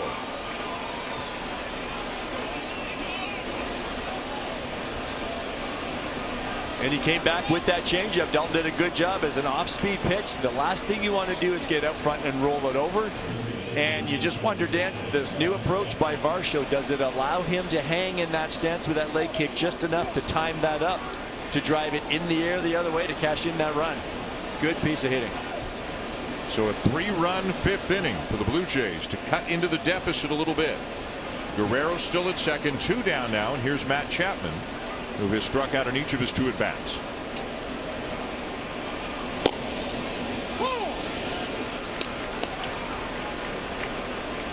By the way, nobody that, as far as we can see, has been up in the Blue Jay pen, so it looks like Tim Mesa is going to come back out. He threw 15 pitches facing 4 batters in the bottom of the 4th. Chapman lines one to center. Duran back and makes the catch. So the Blue Jays get 3. It's now 8-4 Red Sox as we get an update with Jamie Campbell. Back to just 7 of 21 batters that he faced tonight. The Red Sox just keep putting the ball in play time after time after time, having quality at bats. They had an 8-1 lead, but the combination of Bichette and Guerrero has been big for the Blue Jays. They are between them 4 for 6 with a home run and 3 runs driven in. The home run belongs to Guerrero, a 441-foot shot. Tim Mayza got the last 2 outs of the 4th inning. He is back out there for the 5th. All kinds of left-handed batters in the lineup for Alex Cora tonight, as John Schneider tries to figure out how he wants to navigate his bullpen through at least 3 more innings. Makes things a little bit more complex in a good way when you score a few runs and get yourself back in the ball game. We saw Anthony Bass up early in this ball game, and it looked like he might be coming in to eat up some basically garbage innings when things were getting out of hand. But Gausman was able to get out of it. And Mayza through the 4th. Blue Jays to score. But it's not Anthony Bass up right now. Nope. It's Eric Swanson. New ball game, right? Yeah. And he's rested, like he was going to work one way or another tonight because they need all the rested guys in there. To his left, Chapman on the run. 1 down. And as mentioned, for those of you who may not have seen it, if you were watching the Leaf game, you deserve to see it. A moonshot of a home run from Vladimir Guerrero Jr. It hit that DraftKings sign, bounced down into the seats and down onto the field. Otherwise, it would have left the ballpark as well. Statcast says it went 441 feet. It looked like the one from last night, but nope, this is another one. Got a hanging slider from Brian Bayo to get the Blue Jays on the board and mount somewhat of a comeback here. Reese McGuire 1 for 2, had an RBI single back in the 2nd.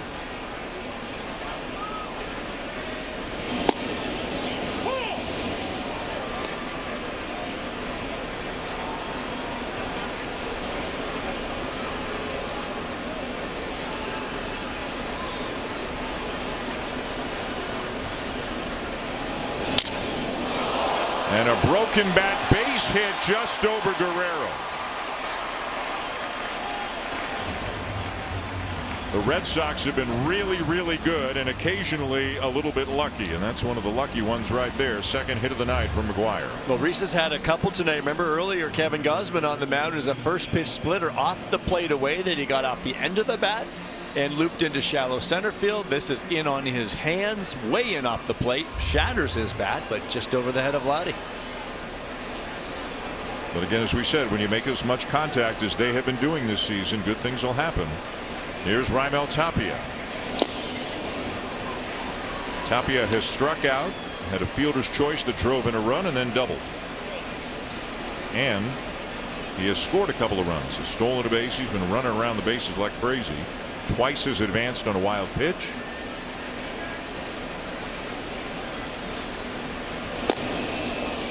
You know, he was a very streaky player with the Blue Jays, but when he was on, this was the kind of game he would have. He was just doing Raimel Tapia things and was in the middle of stuff. Yeah, big picture, not necessarily an overly productive player at all, offensively or defensively. But when he does it with such a flair and flash, stealing the bases and going first to third. He strikes out here for out number 2. The closing line on Kevin Gausman, 3 1/3, 10 hits, 8 earned runs, gave up the home run in the first to Yoshida. And again, I think that note at the bottom kind of tells the story. He didn't have that usual Kevin Gausman pinpoint command either with the fastball or with the splitter tonight. It's just not himself, and when he's not himself against a lineup that is really rolling right now, it's a bad combination because this team continues to put balls in play. It started in the first inning with the home run by Yoshida. He tried to come in with a fastball and left it over the middle of the plate. Ground ball to Chapman. Big stretch Vladdy, and they get him. And that'll end the inning. Mayza gets 3 outs. Blue Jays coming back up.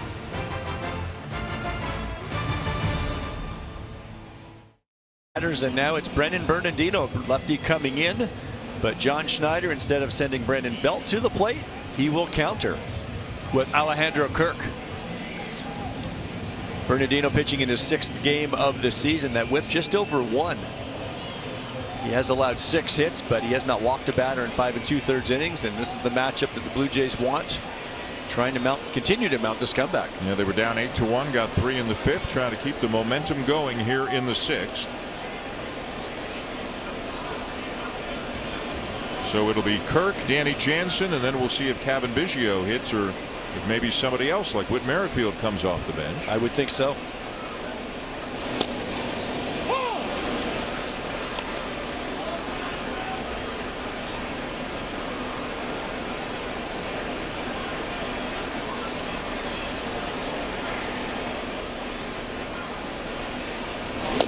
Down and in, 1-1.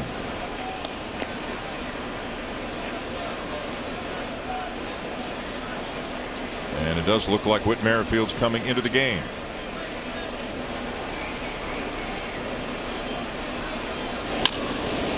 A one-hopper to first, snared by Casas, 1 down.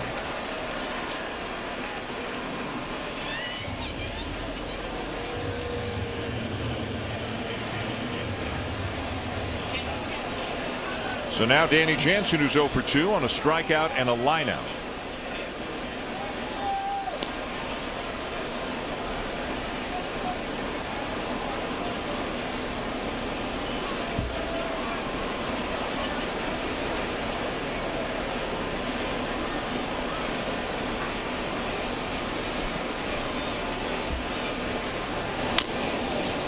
And a 2-hopper back to the mound.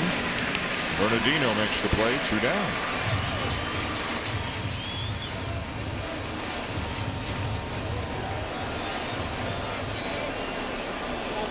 As Whit Merrifield gets announced into the game to pinch hit for Cavan Biggio. Merrifield starting each of the first 3 games of the series, and figures to be in there tomorrow night. The Pirates, by the way, are going to start 43-year-old Rich Hill tomorrow night. Lefty with the big curveball. So you would imagine just about every available right-handed bat will be in the lineup tomorrow. I looked it up today. Rich Hill is like a month younger than John Schneider. Rich Hill's been around a long time, 19 years in the big leagues. He was with the Red Sox last year, now with the Pirates. He won't be overpowering anyone, No. but he can still pitch.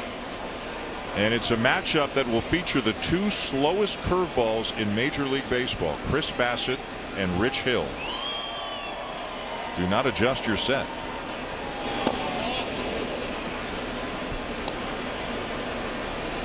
Bassett will outdo him with the fastball. Hill only run 86, 87, 88 miles an hour now, right? Yeah. But he competes. He absolutely does. And the Pirates stinging a little bit. Just got swept by the Rays.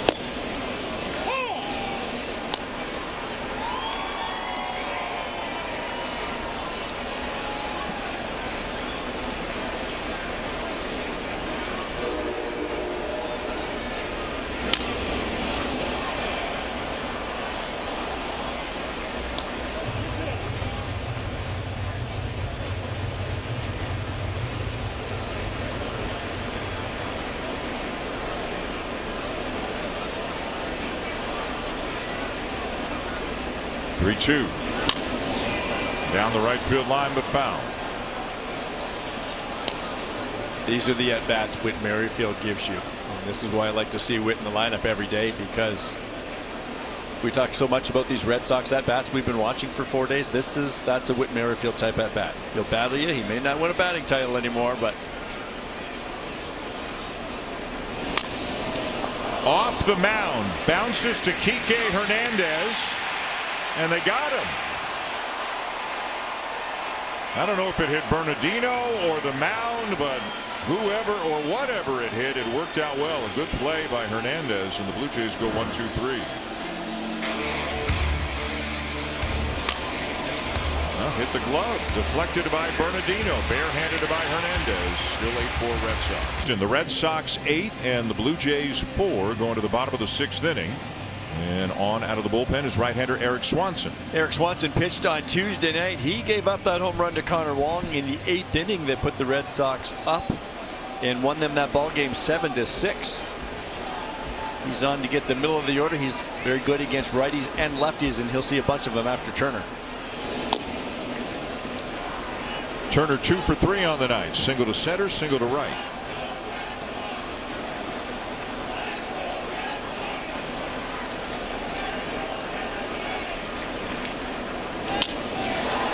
And drives it down the left field line, but it's foul.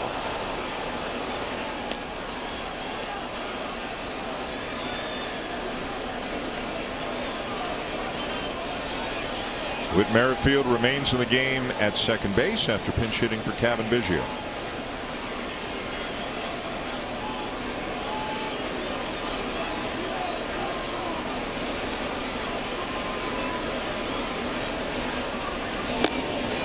The home run that Swanson gave up to Wong on Tuesday night was the first run that he had allowed since the Blue Jays were in Anaheim. That's the first road trip of the season before they even came home for the home opener.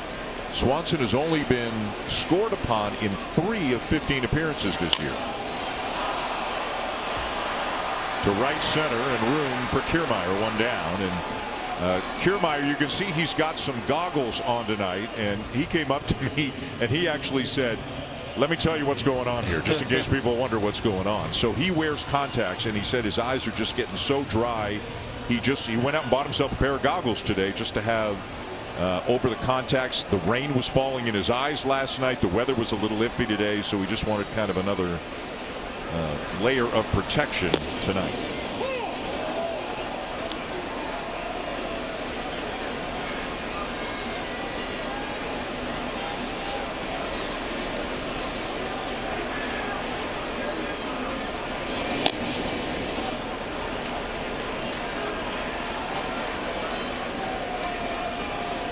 Rafael Devers 2 for 3, including a 2-run double down the right field line in the 5-run second inning for the Red Sox.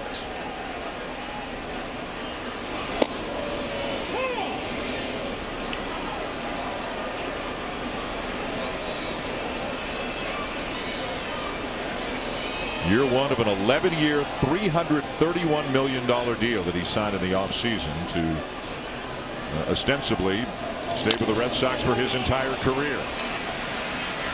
Merrifield feeds Swanson at the bag. 4-1 on the putout, 2 down.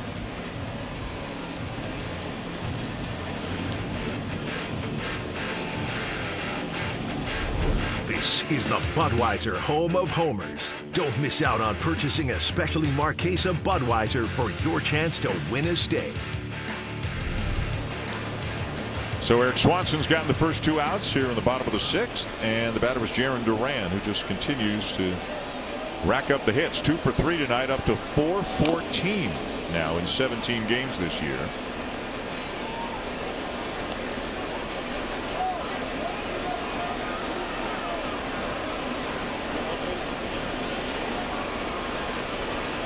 You look at their lineup in 1 through 5, and that's assuming Verdugo's into the 1, not Tapia tonight. Verdugo, Yoshida, Turner, Devers, Duran. It's a pretty good top 5. Yeah. Especially with Duran getting off to the start he has this season. Chase to split away, and it's 0-2.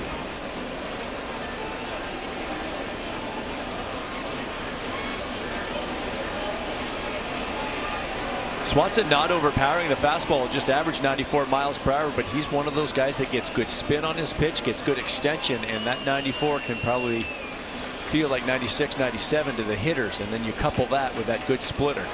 It's a good combination. Late on the fastball. The home run he gave up to Wong the other night, just trying to go away with that fastball, and it just came right back over the middle of the plate. And the last thing you want to do is miss middle in to a right-handed batter at Fenway Park with that green monster looming in left. And he got beat exactly the way you do not want to get beat. And another good swing by Duran, his 3rd hit of the night.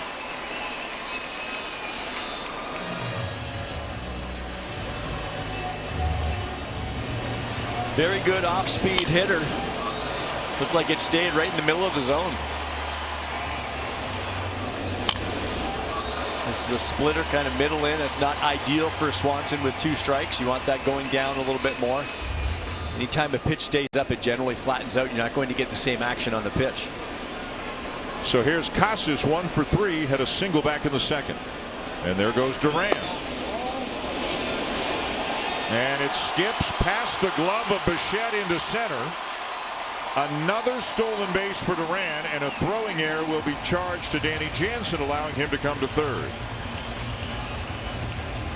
As a catcher, you get so frustrated when you see the other team turning this thing into a track meet, running every opportunity they get. So you come up quickly and you try to rush your throw, and that's not what Danny wants to do. You rush it and you bounce it.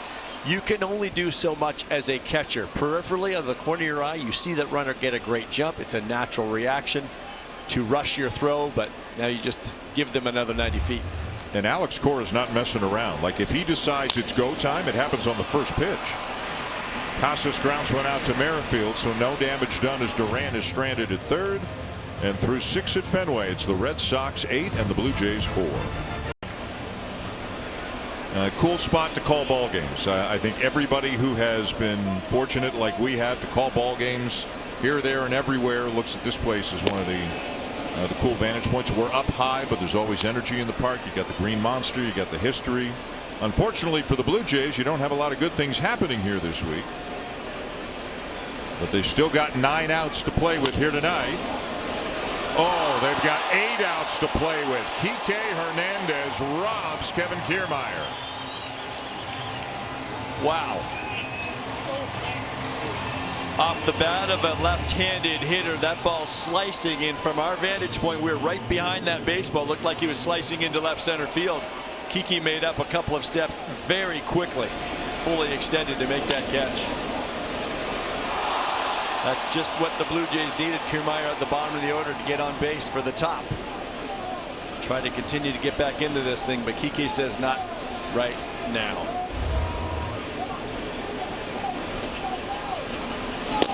Now George Springer, who is 0 for 3. He has grounded out, struck out, and reached on an error and scored.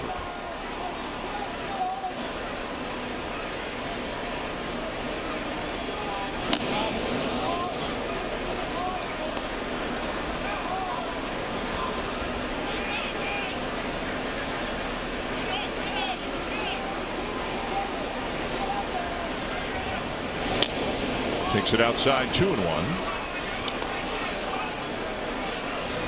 And it looks like it could be 1 inning and done for Eric Swanson. Anthony Bass is now up in the bullpen.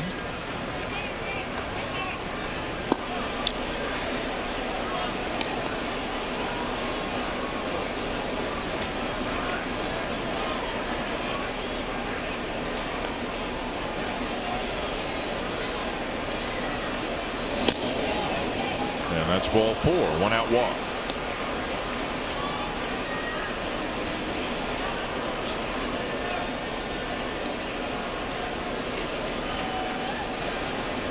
And the call to the bullpen from Alex Cora.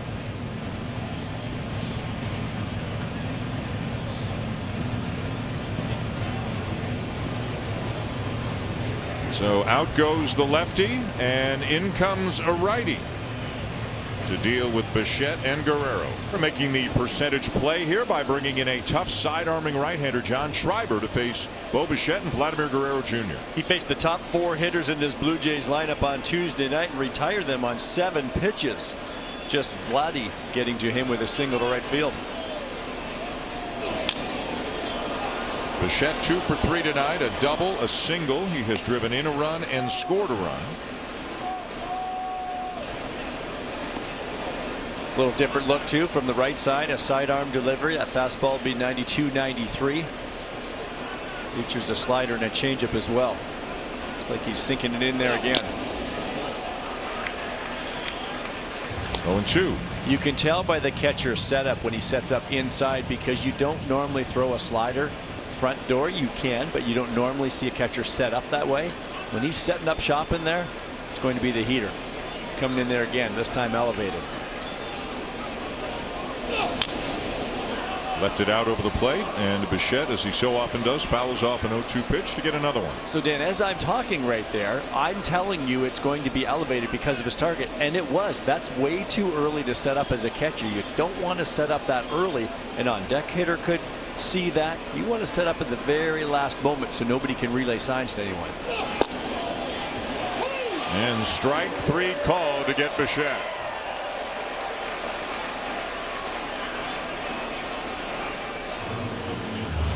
Tough pitch. I'm sure Bo's thinking it's down, and that is a pitcher's pitch, just catching the bottom of the zone. Schreiber made a heck of a pitch against a heck of a hitter. So 2 down, and here's Guerrero, who has lined out to center, homered, and had an RBI double. Vladdy taken all the way. Just wanted to see a pitch from Schreiber this time. Tuesday he jumped on the first pitch for that base hit to right field. There's the slider, but not close. And you wonder if Vladdy's thinking because he hit a first pitch fastball for a base hit the other night, maybe he was going to start first pitch slider and he snuck a fastball by him. Well, he was shaking his head after he took the pitch, and that could be any one of a number of things, but maybe saying, oh, I guessed wrong. Swing and a miss, 1-2. Vladdy reminding himself right there, don't pull off the ball. You can see he'll get big every once in a while like this, but you can't hit a grand slam with just a runner on first base. He's reminding himself to stay in the middle of the field under control. And he got him to chase a slider, strikes him out. What a job by Schreiber, striking out Bichette and Guerrero.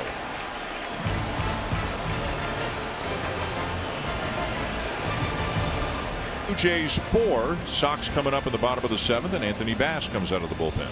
Anthony came in relief of Alek Manoah last night, and that crazy night as things started to unwind, he gave up a few hits, and just that third of an inning, he too was hit by a line shot back through the box. Emmanuel Valdez 0 for 2 with a walk, leads it off. And it's a called strike, 0-1. Would have been a strike one way or another, but it was a called strike. 14 hits on the night for the Red Sox. They had 12 of them through the first 4 innings.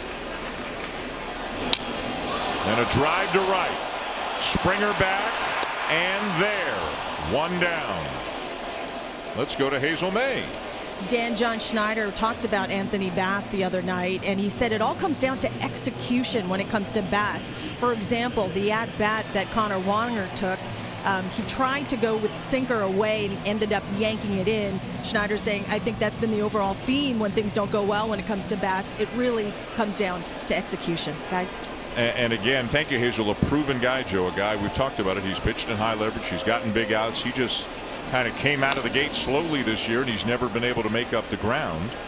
So that's why you're pitching in games like this instead of high leverage, as they hope that he can right the ship here. And the alarming thing for Bass is his struggles against right-handed hitters. And like Hazel was just saying right there, you try to go away to a righty and it comes right into his wheelhouse. You miss your spot. His slider was so good last year and so tough on right-handed batters, but it's just not the same.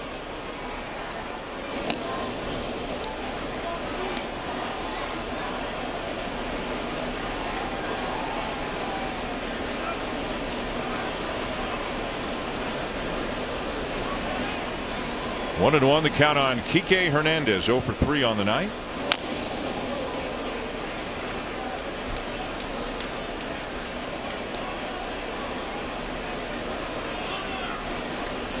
The former Dodgers on this Red Sox team: Justin Turner, Kike Hernandez. Maybe the Blue Jays will see Kenley Jansen for the first time in the series tonight. He's been out with some back issues, but is apparently ready to go. Looked like he went around, and he did. Ryan Addington, the home plate umpire, says you went 2 down.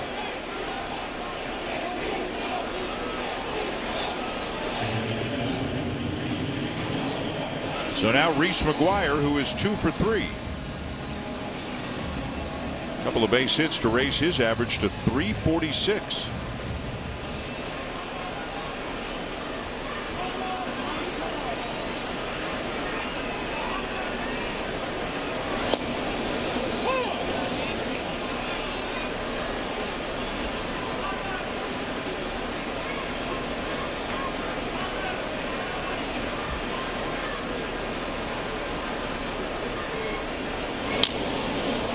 quickly 0-2.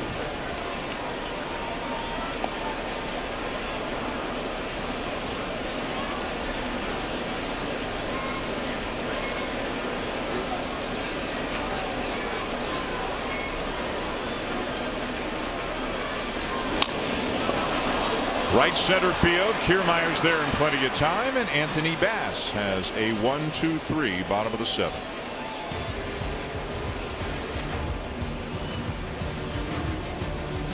$8 money and prizes. Go to BlueJays.com/50/50 anywhere in Ontario. Top of the 8th inning, and the Blue Jays down to their final 6 outs, trailing the Red Sox 8-4. Dalton Varsho has grounded out, had an infield hit, and had a sacrifice fly.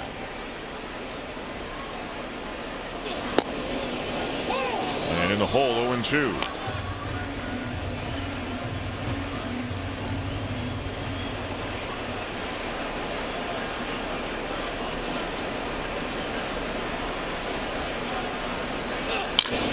It's hit sharply and right under the glove of Casas. It looked like he was there, just didn't get the glove all the way down to the dirt, it looks like. We'll wait for the scoring on the play as Varsho reaches. Pretty hard hit off the bat of Varsho. I believe that's a base hit, but it was right there.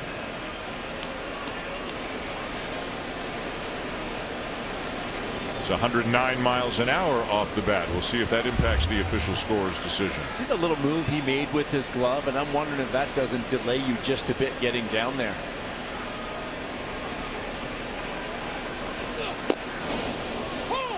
So now Matt Chapman 0 for 3.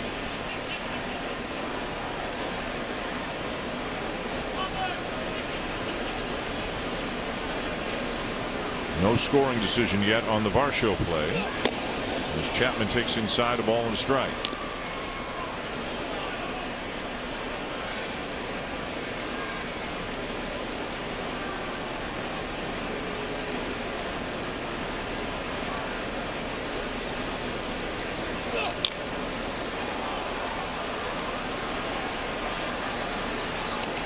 Schreiber's putting everything into it, a grunt on every pitch.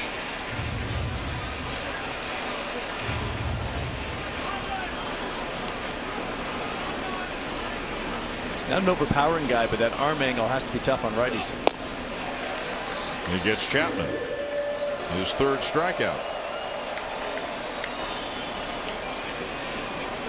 So 3 outs recorded by Schreiber. They've all been strikeouts, and now here comes Alejandro Kirk. Schreiber had a good year last year, 2.22 ERA and 64 appearances. The opposition hit just 195 against him, and a strikeout to walk ratio of almost 4-1. Ground ball to the right side. There's one, and they have time to turn the double play and get Kirk to retire the side. On to the bottom of the 8th at Fenway, with the Red Sox leading the Blue Jays 8-4. I tell you, they always do it with gusto here. It doesn't matter if it's hot or cold, sellout or not. It's one of their favorite parts of the whole Fenway experience. As Zach Pop is now into the game for the Blue Jays. Zach pitched on Tuesday night here at Fenway Park in the Blue Jays 7-6 loss. He came in relief of Yusei Kikuchi, and for Zach, 13 innings now. He's walked 5. He struck out 13, but continuing to have trouble. Those left-handed batters be another good challenge for him here. The first one he will face is Raimel Tapia, who is 1 for 4 on the night. He's in the leadoff spot, filling in for Alex Verdugo, who got the night off.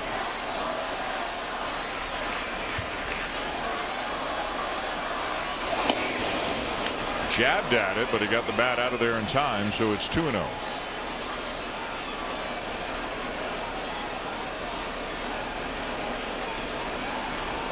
And by the way, Dalton Varsho was credited with a base hit on that play in the top of the 8th inning.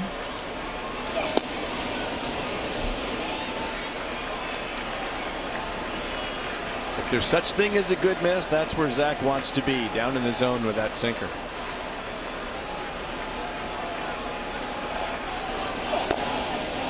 And he walked him on 4 pitches.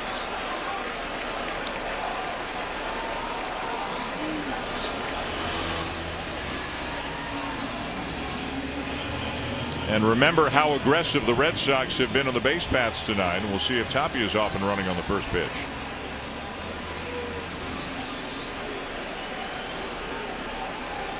I've got him with 4 stolen bases already tonight.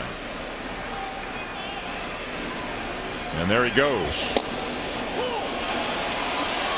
And he's in there.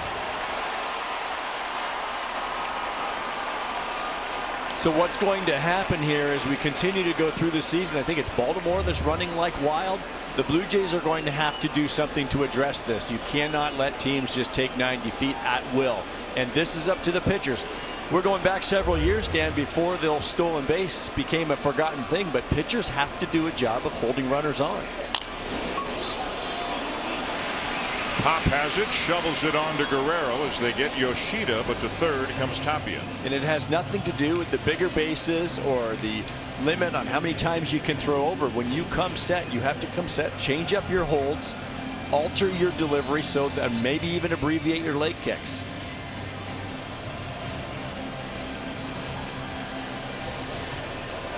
So with a runner at third and 1 out, the Blue Jays will bring the infield in again as Justin Turner comes up. The DH tonight, he's 2 for 4 with a couple of base hits.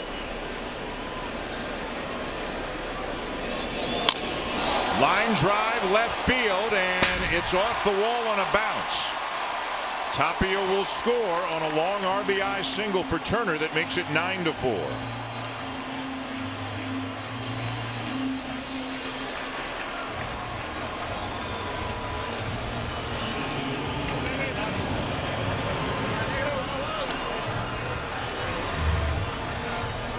Turner not wasting any time, and he knows what Zach Pop has, and that's that power sinker. But you can tell when sinkers stay up in the zone, that's when they flatten out. That's been a bit of an issue for Zach lately. So what causes one night, electric movement down and in, and then the next time out, here's a blast.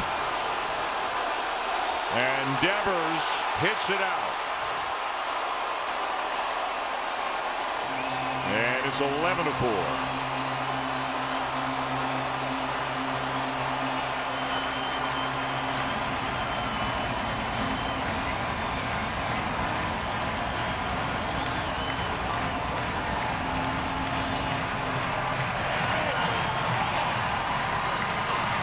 Well, whatever it is, the hitters are definitely seeing it better and hitting it harder off Pop recently. It was another fastball. If you work underneath the baseball with your hand, ideally as a pitcher, especially a sinker ball pitcher like Zach, he has great velocity. That's a gift. But to be able to make sure that you stay on top of the baseball, the way it comes off your fingers to get that downward sink, if that hand gets a little sideways or a little out of whack, out of his ordinary grip or his ordinary hand position, it can flatten things out. When it flattens out, you're not going to get that same movement down that he's so accustomed to. That home run, by the way, is the first home run that Rafael Devers has hit against the Blue Jays since 2021. With all the games they played against one another last year, he didn't hit one, but he left no doubt about that one. His American League leading 11th home run on the season.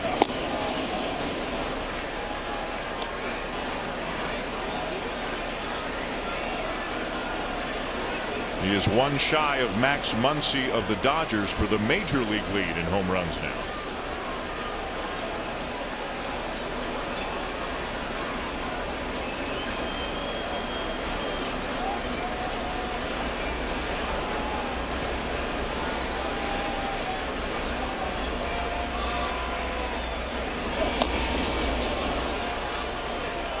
Let's go to Hazel May.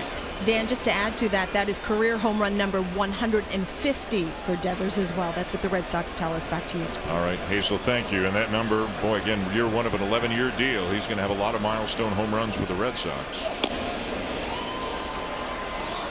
For Pop, it's got to be frustrating. There are some appearances he goes in and he dominates. Yep. Like, not that he competes, he dominates. And then there are some where, as you say, it flattens out and it becomes very hittable. He strikes out Duran, and he might have hurt himself. And right away, here comes John Schneider.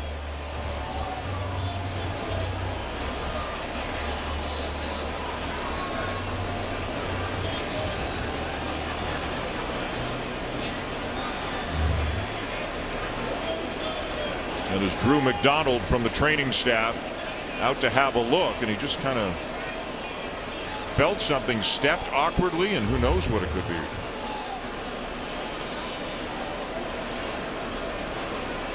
Something in the right leg, obviously, but it's like Jimmy Garcia might be the guy to have to come into the game if Pop can't continue, and based on how it looks right now, I wouldn't think they would give him a chance.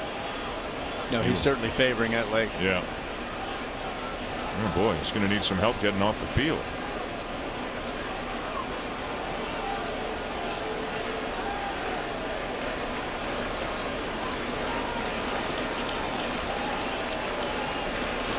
If we get any word, we will pass it along, but unfortunately Zach Pop's got to come out of the game here in the bottom of the 8th inning. Jimmy Garcia comes in looking for the 3rd out. 15th game of the season for Garcia, and he pitched on Tuesday night, an inning and a third. Rather clean, just 1 walk.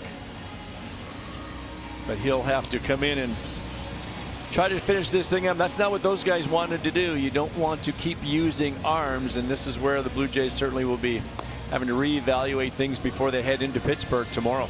And for those of you turning over from the Leaf game, which is now, we are told, at the 2nd intermission, it has been a rough night and a rough 4 days for the Blue Jays here. It's 11-4 for the Red Sox. Rafael Devers hit a home run this inning. He's driven in 4 tonight. Masataka Yoshida has a home run. He's driven in 3. Kevin Gausman, who went 3 1/3, charged with 8 earned runs. The Blue Jays made it interesting for a while in the middle innings, got 3 in the 5th to make it 8-4, but couldn't keep adding, and the Red Sox 3 here in the bottom of the 8th to stretch out the lead again. And I think the Blue Jays will be glad to get on the plane and get out of town and try to put this behind them and start a new chapter in Pittsburgh tomorrow, hopefully playing better. Tristan Casas is the batter.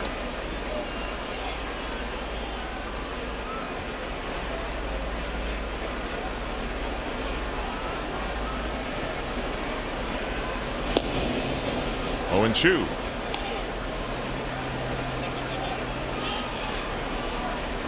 So, and John Schneider had to go to the bullpen 5 times tonight. Tim Meza, Eric Swanson, Anthony Bass, Zach Pop, and then because of the injury, Jimmy Garcia. Pearson and Richards felt unavailable tonight given what they did last night, and the only other guy is Jordan Romano, who obviously they don't want to use in a game like this. So you would imagine with what we saw from Pop that there probably will be a roster move forthcoming and somebody will meet the team in Pittsburgh, but again, we'll get more information after the game. Just low.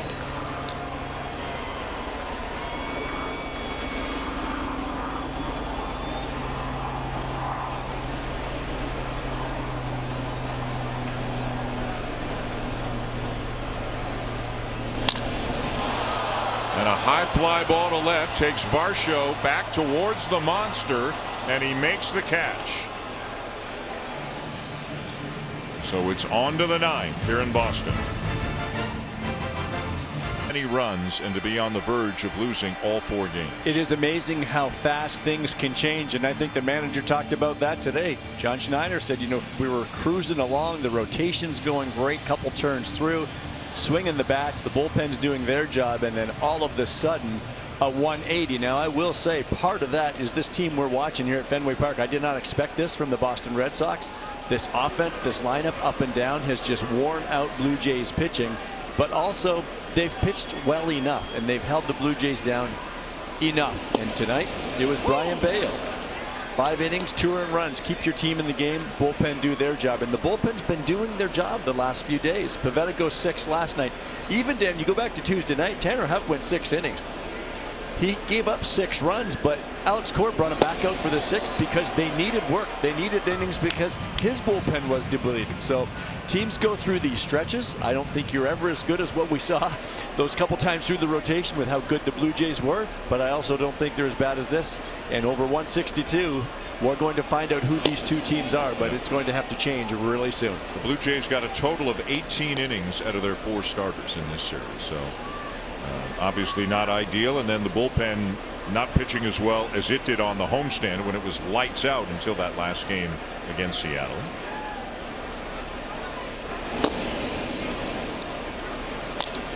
But you know, these guys, they are pretty good at turning the page and looking forward, learning from what happened and looking to tomorrow. There's always a game the next day, it seems, and baseball players are very well conditioned to think that way. And they'll be facing a team that, I guess, I don't know if you say the Pirates are struggling now. They just got swept by the Rays, though, so they've come back to earth a little bit. Scored only 4 runs in the 3-game series. And the Rays can do that to almost anybody, as we know, with the way they pitch. But these guys know, because they've played this game their whole lives. And of course, you get to this level and they know it's a 6-month marathon. But you look at Alek Manoah in that dugout, he has to figure things out. He has not been the same guy that was 3rd in the Cy Young voting last year. And when you have that at the top of your rotation, that stings. It really stings. And Jansen aboard to begin the 9th. Assuming Manoah's okay to make his next start, that would come in Philadelphia. The scheduled starters for the Blue Jays in Pittsburgh would be Bassett, Berríos, and Kikuchi. It feels as though when you just rattled off those names, there's uncertainty now because of what we've seen over the last few weeks. Which Berríos are you going to get? Which Bassett are you going to get? You know, Chris was very good after the grand slam in that first inning against Seattle to keep his team in the game the rest of the way, but you just don't know with the performances. Kikuchi the same way, right? Not as good here at Fenway Park against a pretty good lineup. And a base hit into left field for Whit Merrifield. But yet 5 days ago we would have said the rotation's in the best shape that it's been in, and they all look great. So, you know, some of this is probably concern on the Blue Jays side. Some of this is, wow, were the Red Sox better maybe than people thought, swinging the bats very well. Again, they're the 3rd highest scoring team in baseball right now. Yeah, there has to be concern because of what's transpired, but at the same time, it is the first week of May, and I've always felt you give yourself at least the first couple of months. By the end of May, you have a pretty good idea of what your team is, and even then, it doesn't mean you can't turn things around. We've seen the Atlanta Braves a couple years ago go on to win the World Series. They're a 500 team in August. Yep. Washington Nationals, same thing, the year that they won it. But you don't want stretches like this, and you want to see this lineup be a little bit more consistent. Maybe the Blue Jays get a little bit more consistent at second base with Whit Merrifield. Kiermaier sends one to deep center. Duran will make the catch. Jansen took a few steps to third. The throw came in behind him, but he had already decided to get back to the bag. And again, you're down 7 here, so you don't want to do anything silly. I think after Danny did that, he looked to first just to make sure he didn't decoy Whit over there. Have him coming to second behind him.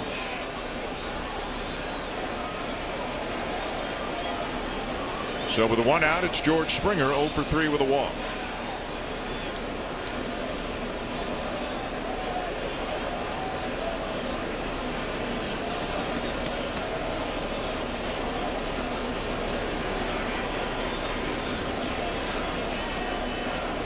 The other problem is when you struggle for a few days in a division like the American League East is this year, you feel it in the standings. You can struggle in the American League Central, you might not feel it, but if the Red Sox win this game, they're moving ahead of the Blue Jays. The Blue Jays would drop into 4th place, and it's May the 4th. There's a ton of baseball still to be played, but the division as a whole is off to a crazy good start. What's that? 42 games over 500 between the 5 of them right now. I think there are going to be a lot of wins in the AL East. Springer with a base hit. Jansen will come in to score. Merrifield stops at second, and it's 11-5, and maybe that's a tiny little step in the right direction for George Springer to be able to come up with a hit and drive in a run before the team leaves town. And I think it's how he got the hit and where he hit it. He stayed on that ball. We talked earlier in the night, maybe pulling off the baseball a little bit too much. Oftentimes hitters will do that when they're struggling. The pitch is away, but he doesn't come around it like we saw earlier. Lets that ball get a little deeper, maybe a little bit more of a controlled approach. So now Bo Bichette 2 for 4 with a single and a double.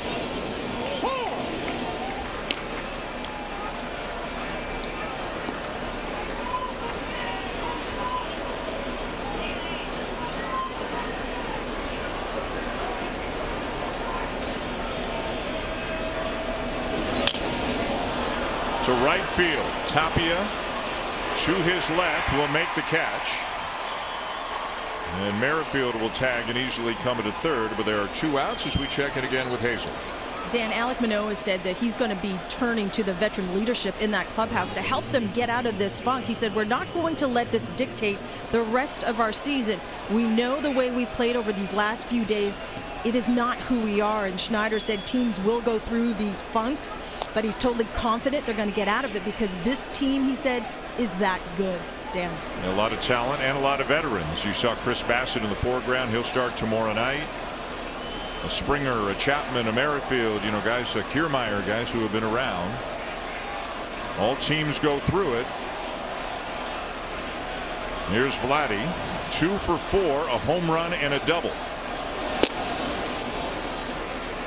And I think with some of those names that you just mentioned, this is a different team now. This isn't the young Toronto Blue Jays. They've acquired and signed some of these veterans, and I think that's part of the equation. You have those guys 4 times like this to help you get through them.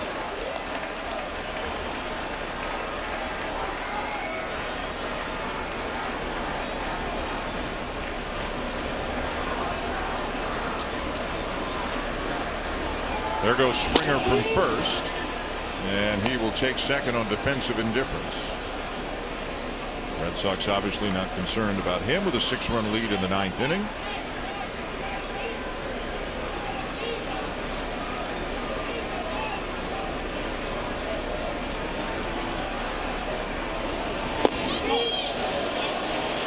Vladdy went around 2-2.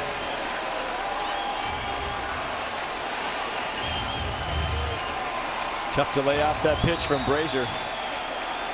Saw Vladdy earlier in the night chase that slider from Schreiber.